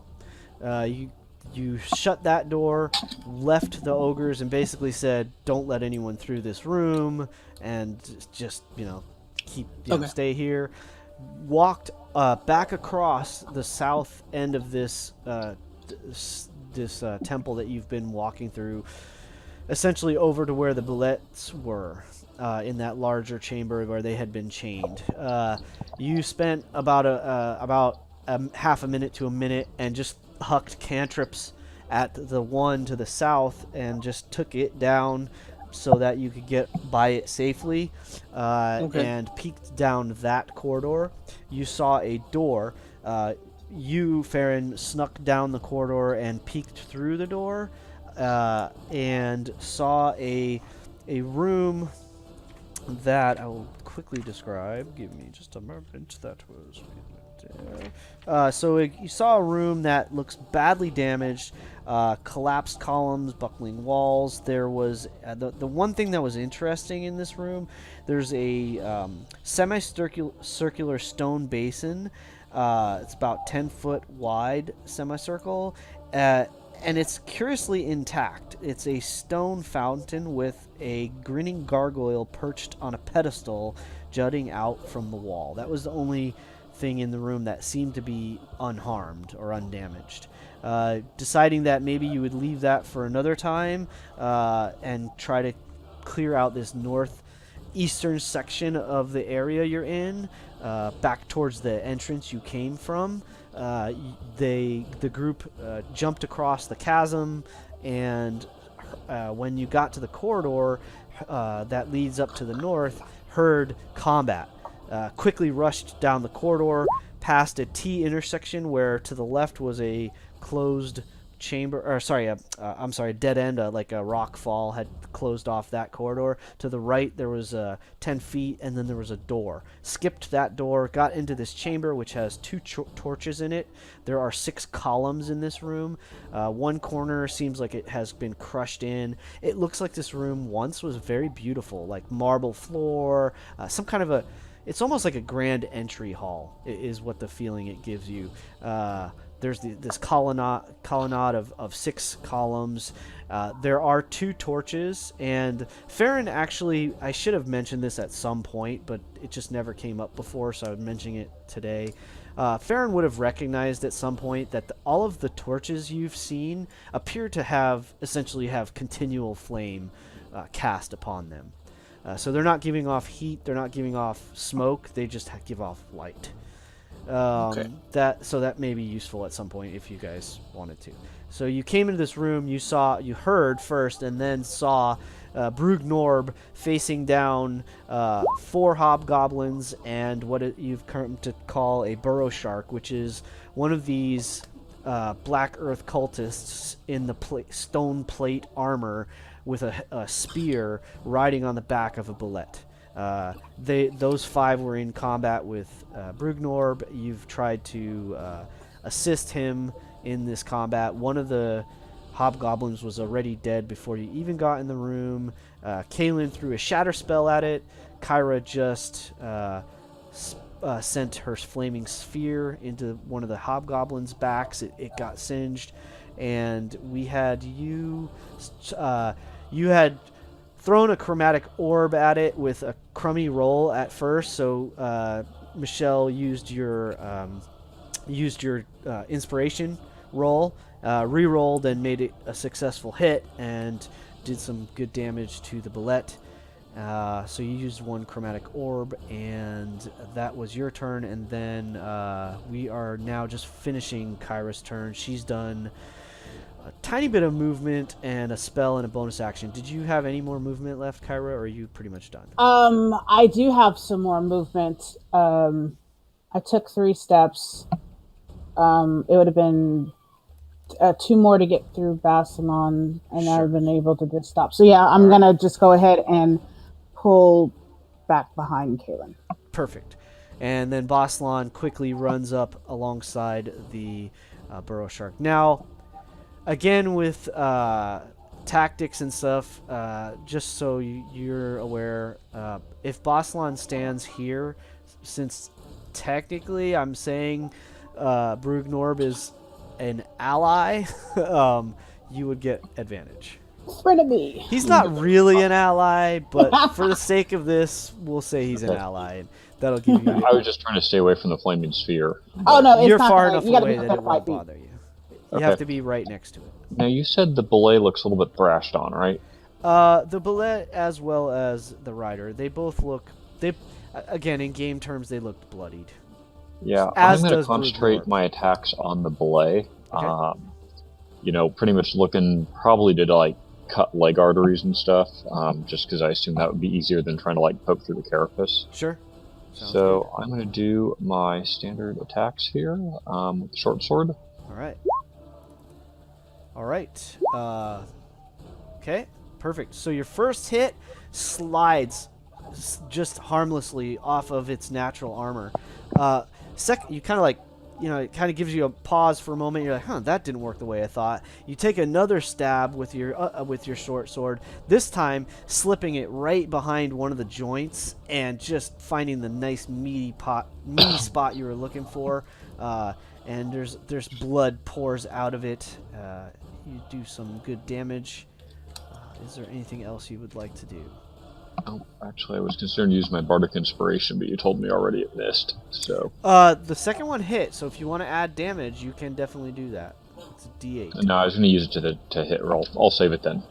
Yeah, that's fair. Thanks, I appreciate it. And my guess is it probably would have needed a 20 or something. I think these are pretty well armored, so I may not have used it anyway.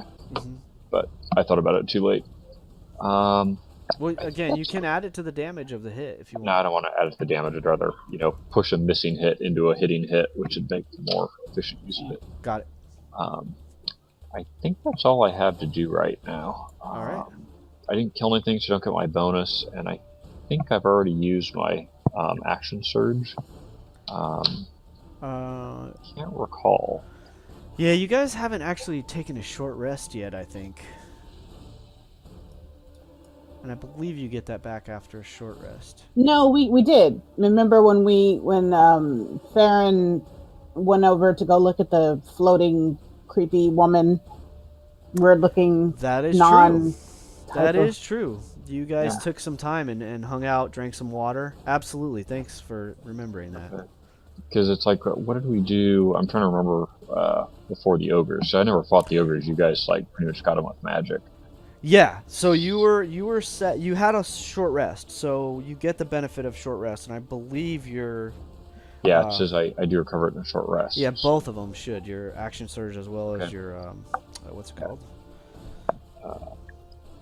Second wind. Second wind. Thank you. In that case, I will use my action surge because these guys look big and mean. Sure, go for it. So I 2 more will attacks. Strike again, just continuing to saw away at the belay. All right. That one I'm going to use the whatchamacallit for. Yeah. So roll a d8, and we'll just add that to your 16.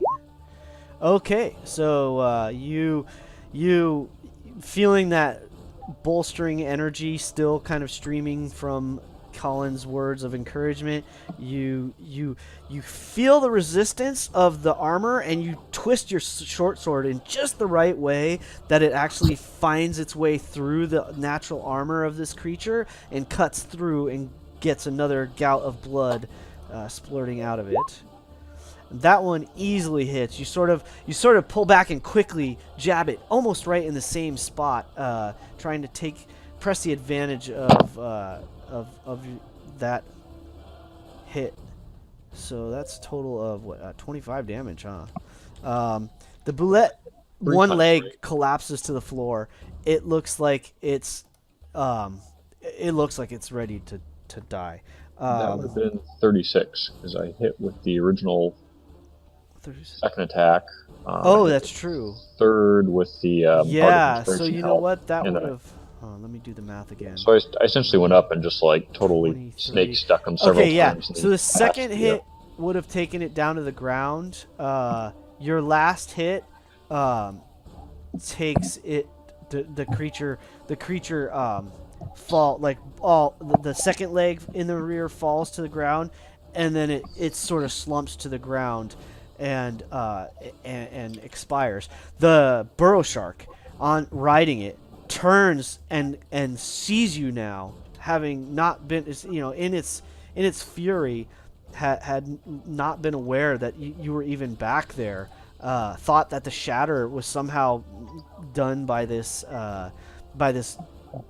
monstrous creature in front of it, and it looks at you and it glares at you with the most heinous, hateful eyes you've ever seen, and it says, "You shall pay for that."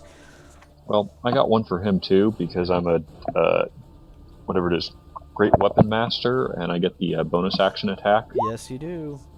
All right, so he turns and as he says that to you, you slice and pierce right through the side of his neck because you see the opening, giving him a nice little cut for the, and he just again this like sick, sinister, maniacal, you would say, fanatical for certain look of just utter contempt. He's like grinning at you and just seems to take it. This dude is bleeding profusely. He doesn't look like he's doing very well, but Yeah, actually, let me back up a second. seems like a nutcase. Did I have advantage? Yes. So did. my first hit? Shoot, I totally hit forgot them about on the that. 20th. Okay, so that would have hit. That would have hit. So I wouldn't need to use my Bardic Inspiration. So you still have right? your Bardic Inspiration. So would I have if you killed want the belay with the first 11. 3 that I could have used the 4th on him? The first Or 3... would I have should I had to declare my action first? The first 3 would just have been just a hair short. Like literally one hit point We'll just short. say to start with, I just like went chopping like mad into the belay and overkilled him with those first 4 strikes before I knew it was behind him. Fair enough, but you do have advantage on the burrow shark, so I'm going to give you the extra 6 for that last hit. Okay, so that will count as a critical. Yeah, we'll consider that a crit. But you can't get a second attack or a second bonus action, so you've already expended your 5 attacks for the round. Yeah. And hey, you want to be a beastly? I'll be beastly. I'll see you your hear 3 and raise you 2. Yeah, you hear Kalen quip, "Damn, he's good." Almost doing the dance of the short sword in there with him. Seriously, just again, your new compatriots get the bear witness to like the sinister, well, it's not sinister, but the brutal efficiency of your skill. All right, so Kalen's up, and he wants to get a piece of that action. So he actually charges up around you and is going to try to deal the killing blow to this bullet, the shark. I don't know. Is he going to get?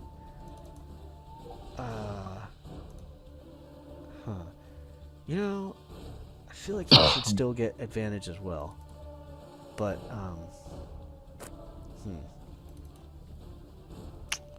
I'm not sure. So, God, I'm losing. This is okay.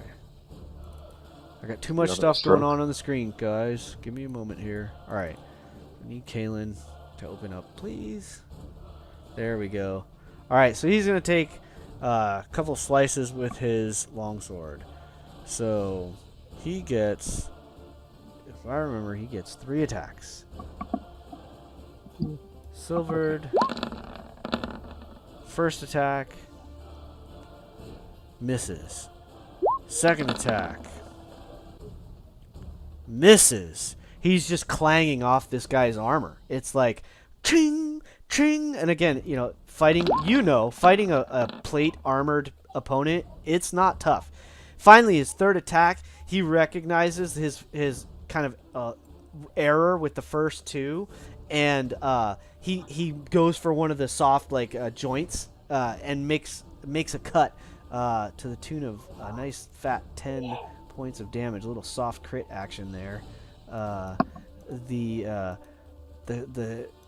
The guy on the back just curses. He's like huffing, puffing. There's blood everywhere, and he is not. Doesn't seem like he's going to be around much longer. However, he is now pissed off at Boslan, and he is going to bring all three of his attacks with his spear in your direction.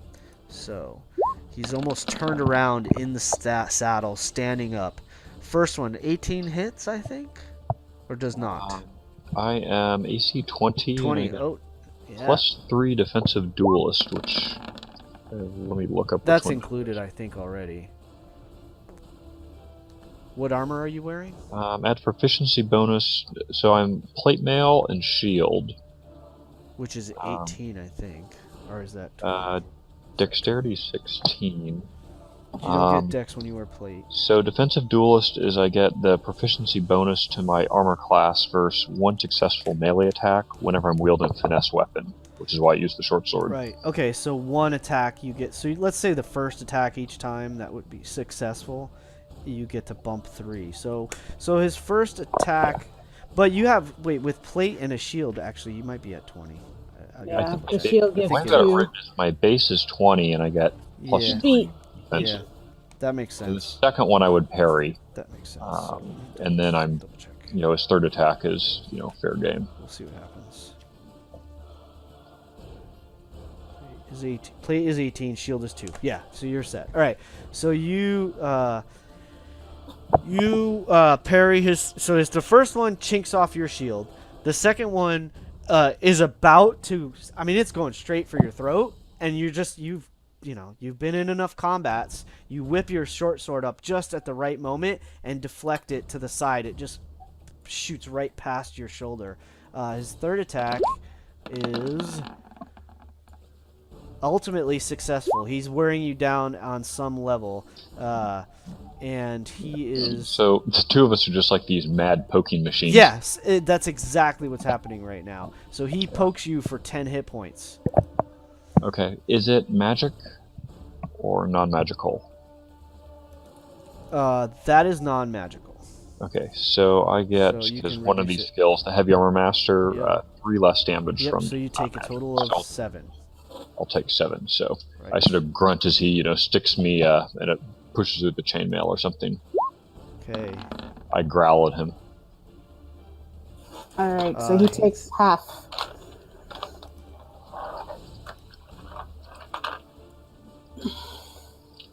Can I roll it again?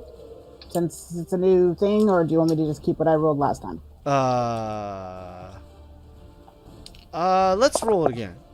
Okay. Different creature. Oh, I rolled a lot better this time. Sure. Was it 3d6? 14 damage, so half Yeah. of 14 is 7.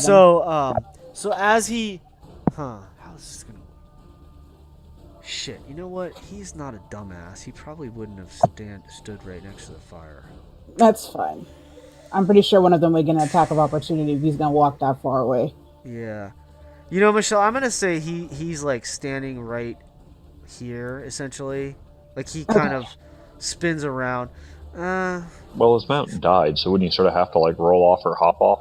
Yeah, there's a thing in the rules about mounted combat. Yeah, and I think the nature of there's fire next to me, I'm gonna get away from it. Just That seems makes sense. logical that he would at least. The other two don't have they might not have a chance to because of Brugnorb, so we'll see how that goes. No, sure, no problem. Because that just means that, Basilon gets a attack, so I don't care. Yeah.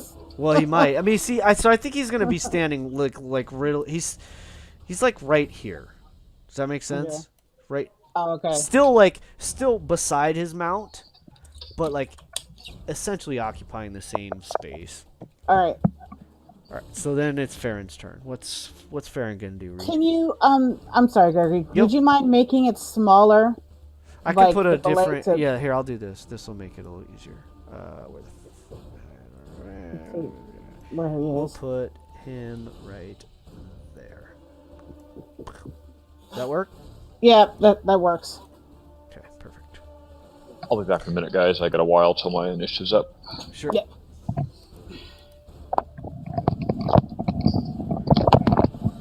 All right, Farron, you're up. What you gonna do? Alright. I'll move to there. Sure. Pretty sure I can see everybody. Yep. Cool. Alright.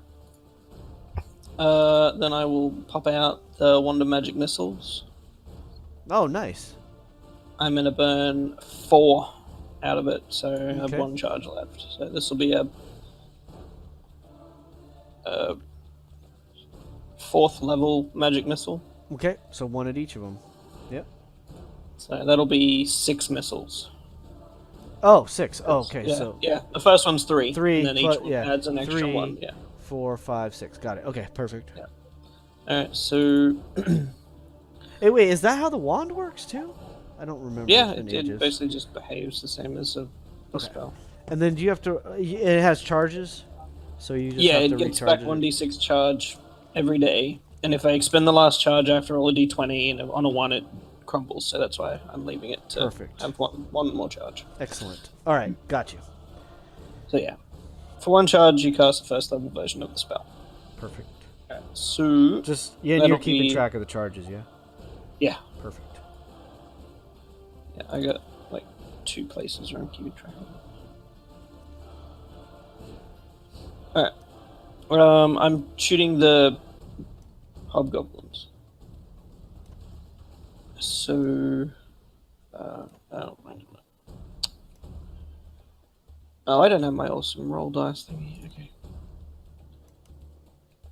Alright, roll 6 d4s plus 6.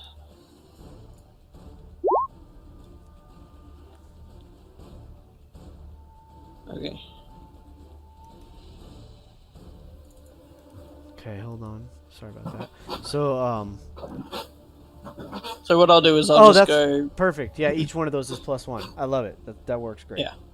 So I'll just go from the green, red to the blue. So Okay. you know, green, red, blue.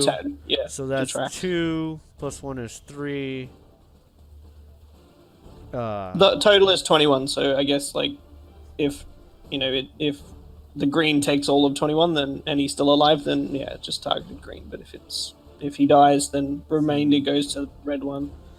I don't think you can do it that way. I mean, you got to decide, like, okay, I'm going to spread them out this way. Like, I'm going to have 2 on him, 1 on him, 2 on, like that. Like, Oh, okay. You know what I mean? Alright. It's Yeah. Yeah. I was just making it a bit easier. Okay. so tell me who you want to hit with how many, and then we'll All just right. I guess 2 on each then. Yeah. So the first one will take.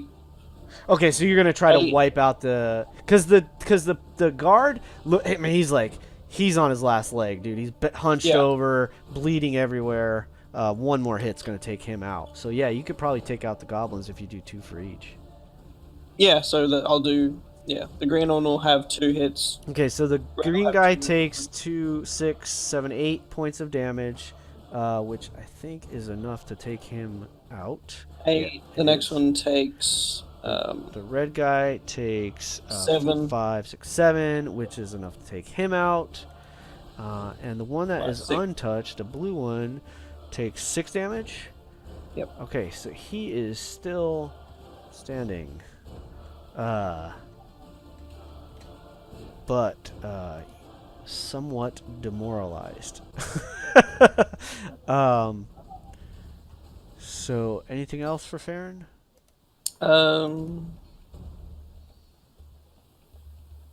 Sure. Why not? I'll spend 2 sorcery points and I'll firebolt the blue one. Sure. All right. Just Very get rid good. of him. Firebolt. Oh, yep, that hits. That is definitely enough to take him out. So the magic missiles like blast him, and he looks all cocky because like his armor absorbed a lot of the damage. And then you're like, oh, forget this, and shoot a firebolt right in his face. Yeah. Oh, that's not on. You're supposed to go down with them. Right? There we go. Shoot. Awesome. All right, so the hobgoblins are down. That is the. Or did you finish your movement? No, I'm done. I don't want to move. All right. The Etin is huffing and puffing. He's actually.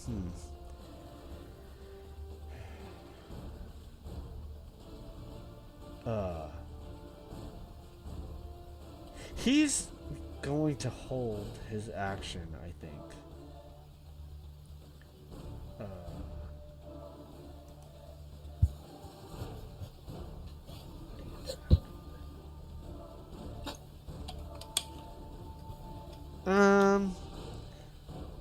Nah. He'll probably step up. Self-preservation. Yeah, I don't know. It's like, does he want to step up and attack? Does he want to just stay back and let you guys finish it? I think he'll just try to get the death blow. Let's see what happens. I mean, but would he walk towards my fireball? Oh, right. Thank you. Okay, yes. That's okay. I knew I was missing something. Thank you for that, Michelle. So no, he's not going to step forward. That stubborn. Yeah, that doesn't make any sense. So he's kind of like shying away a little bit from the heat. Sees that thing, like he just watched all these guys go down in front of him. So he's sort of, the two heads sort of look at each other, look at the flame, look at you guys. They recognize you guys, so they're kind of like not sure what to do for the moment. So they're kind of biding their time. So Kyra, you can go ahead and I'm assuming you're gonna rush the flame sphere at the dude. And yeah, well, first thing I'm gonna do is I'm gonna walk forward and then just shoot off a produce flame first. Okay. Sure. And then I'm gonna ram them. If you need it, yeah, that's fine. So Make an attack. do that. Oh God, yeah. Crit. So you, again, the guy's 13 plus more than that. yeah, he's Plus got nothing left. 16. Right on.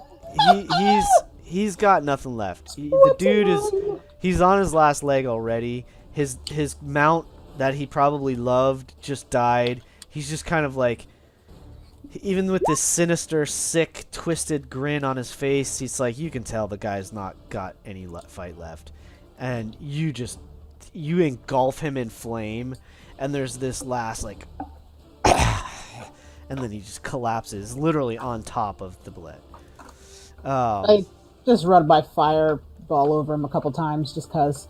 Right on. So you move the flame sphere forward, making sure not to burn Brugnorb.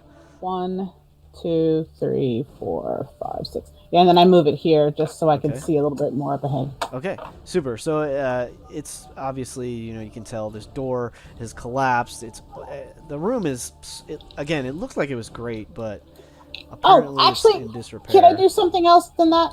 Other than that? Depends. I mean, you did an action and a bonus, so. Because, well, as I'm saying, like, instead of moving it that way, can I move it the other way? I mean, I was going to do it if he was dead, but can I move instead of moving it that way, can I move it down? Away from Brugnorb? Yeah, like, sure, down that's fine. towards this door. Sure, yeah, for sure, absolutely. So it was here. So. Perfect. It would be 1, 2, 3, 4. I want for my bonus to ram it into the door if I could. If I can't, then I won't. I'm like inviting everybody, and if not, that's fine. I don't have to. You shove it into the corner, and then kind of remember, like, these are stone doors, so it's probably not gonna. It's not like it's gonna catch fire or anything. Well, no, it's more like an attack. Yeah. Okay. Sure. Yeah. I'm can't make a dexterity save, so just roll damage. Yeah. It's not a. I mean, entrapper. It's not like, a mimic. So it's one of those things where I have it at. I cast it at this level. I'm going to use it to break down the door. In essence. Well, I've only had it for 2 rounds, and it lasts for a minute. Yeah, that's fine. I mean, and the good thing is you're gonna get a chance, because right as Boslan stands and watches, what seems to be this last dude go down, the door over here on the west wall opens, and first 1, then 2, then a third.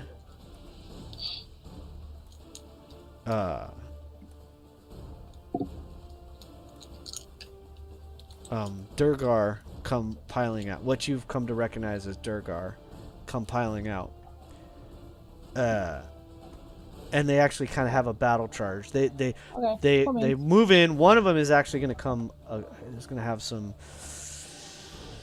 movement. So they come through. First guy through opens the door. That's his action. Moves in 5, 10, 15. So he's going to move to like here defensively. Second one doesn't need an action, but he needs an extra. Well, no, he doesn't need extra 5 feet because he's off to the side. So 5, 10, 15, 20, 25. And then he is going to then. He's then going to use his energy. You see him kind of flex his muscles. He starts grunting. And this is the first time you've actually seen it happen. And you watch as it essentially grows in size right in front of you. And it just becomes this monster. The next dude, 5, 10, 15, 20, 25. What's their movement? Is 25 or is 30? It's 25. Okay, I thought so. So 25. So he comes off to this side here, essentially. And then he's gonna do the same thing. I think he might do the same thing.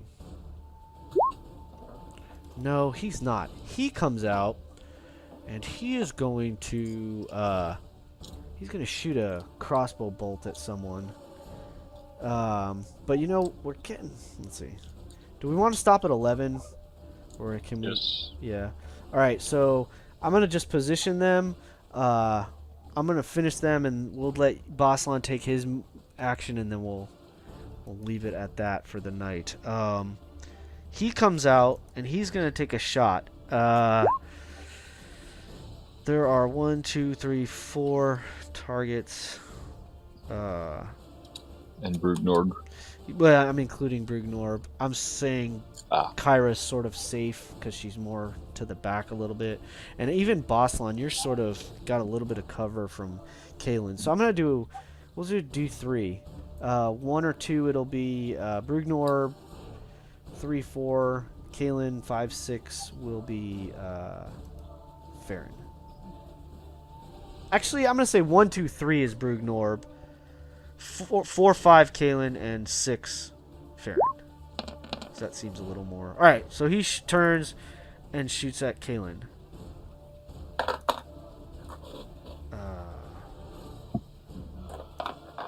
Maybe thinking the human is the easier target, and it misses. So there's this click, and then it harmlessly clatters off the column to your left.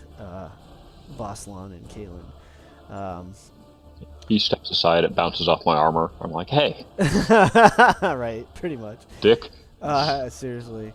Then, let's see, what else? You gather that these guys heard the commotion and are trying to reinforce, but we're sort of trying to do it as a concerted effort. And another one pops in here.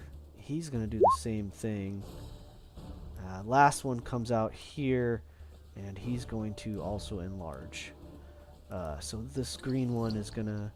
So I'm going to give the red and the green a little mark because they are firing the guns. Yeah, exactly. They have Viagra beer. Indeed. Alright, so he's got a little gun, and he's got a little gun. So those are the 2 guys with crossbows. Alright, so this dude, he's going to see Kaelin or Brugnorb. He doesn't really see Farron, so I'm going to give it a 50-50. Odds, it'll be Brugnorb. Even, it'll be Kaelin.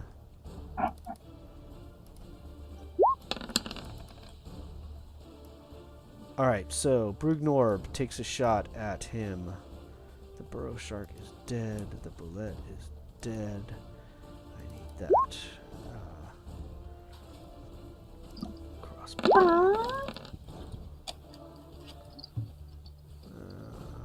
Oh, 17 misses, I think. Yeah. So, oh no, wait. This is Brugnorb, not Kalen. So that actually hits. So Brugnorb catches a bolt in his chest, in his shoulder. He grunts, but it's a wimpy hit. He almost laughs. In fact, one of the heads does chuckle. The opposite chuckle. So he gets hit on the left side, and the right side head kind of chuckles, and the left one sort of looks at him like, "Well, it still hurt." That's it for the Durgar. So 5 Durgar compiling out. They're sort of, you get the sense they're a little militant. They, you think they had been warned what was going on and heard the commotion and decided to come out and reinforce. Boslan, what are you going to do? I'm going to sort of stick to the side here. Head over to this guy and attack him with my short sword. All right, sounds good. So 2 standard attacks.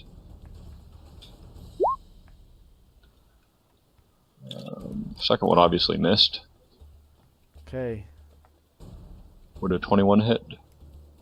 Oops, I'm on the wrong. Oh, that stinks. I have missed a lot about that. Okay. So 21 blue. hits. 12, I think, is going to miss. I would assume 12 would miss. What happened here? I had that over here. And then, let me double check here. Give me just a sec to fix our map. There we go. Are they armored? The Durgar are armored. They are wearing scale mail and shield. The first one hits. The second one misses. Okay. Tell you what, I'm going to use my bardic inspiration because I didn't need it earlier, right? Because yeah, that's right. I have the advantage. Just because I'm going to forget about it otherwise. Sure. So I'll add D8 to damage. All right, fantastic. So he takes 10 plus 7. So the blue dude takes a whopping 17 damage. You stick it right into his hip, right where the scale, or not his hip. That doesn't make sense. Because scale mail would cover the hip joint. Well, I could also probably get close enough to thrust up underneath one of the scales and puncture a lung or something. Yeah, sure. Or armpit. Something like that. You give him a good what for. He takes a walloping bit of damage, and you can tell he's already hurting severely. So you bloody the first Durgar. They came out, did a measly 2 points of damage with their light crossbows. One of them, this guy should have enlarged too. That's weird. I don't know why I didn't have him do that. The guy in front of you should have enlarged. Does it make any difference being a large creature? It's just gonna make damage. So this, I'm gonna say simultaneously while you come up and you. In fact, it's almost like because he's taking the moment to grow in size, you get the opportunity to take a poke at him. Okay. He's standing in front of you now, and that is where we will cut the action for this evening. So, having been reinforced, unfortunately, the apparent guards of this room, which sort of logically you can kind of put together 2 and 2 or what have you, that this must be the entrance, that most people are expected to sort of come through. You can kind of, especially Farron and probably Kyra being sort of in her nature, having this awareness of the Underdark and such. You and even Boslan for sure. You guys have all done enough adventuring to kind of be able to keep sort of a basic simplistic map, quote unquote, in your head, and you feel like you've hooked back around to where this must be getting towards the entrance. Those 2 big doors are kind of the big hint to you. You could tell those are entry doors, and that staircase that you descended to get down here was this grand staircase essentially. This must be the main way that people would normally come into the temple, which is why it seems to be sort of a little more heavily guarded. Well, we saw it when we came in the. You we did. Came across the bridge. You did. You saw the entry, but you didn't see what was in the room and passed it over. So you're now recognizing this is where it was, and sort of figured out where you've gotten back to. And these Durgars are now, they're kind of ready for you. 2 of them with their crossbows aimed, and the others menacing with war picks. And that's where we will pick it up. Possibly next weekend, and if not next weekend, in 2 weeks, seeing as how next weekend is Easter Sunday. So, next time we will see what happens dealing with these Durgar. I didn't have work on Monday. You don't have work that Monday? No, it's Easter Monday, so... Fantastic. So then we'll do everything we can to make sure we get together. Until then, hope we get to see you at a table someday. Thanks for joining us, and keep rolling 20s.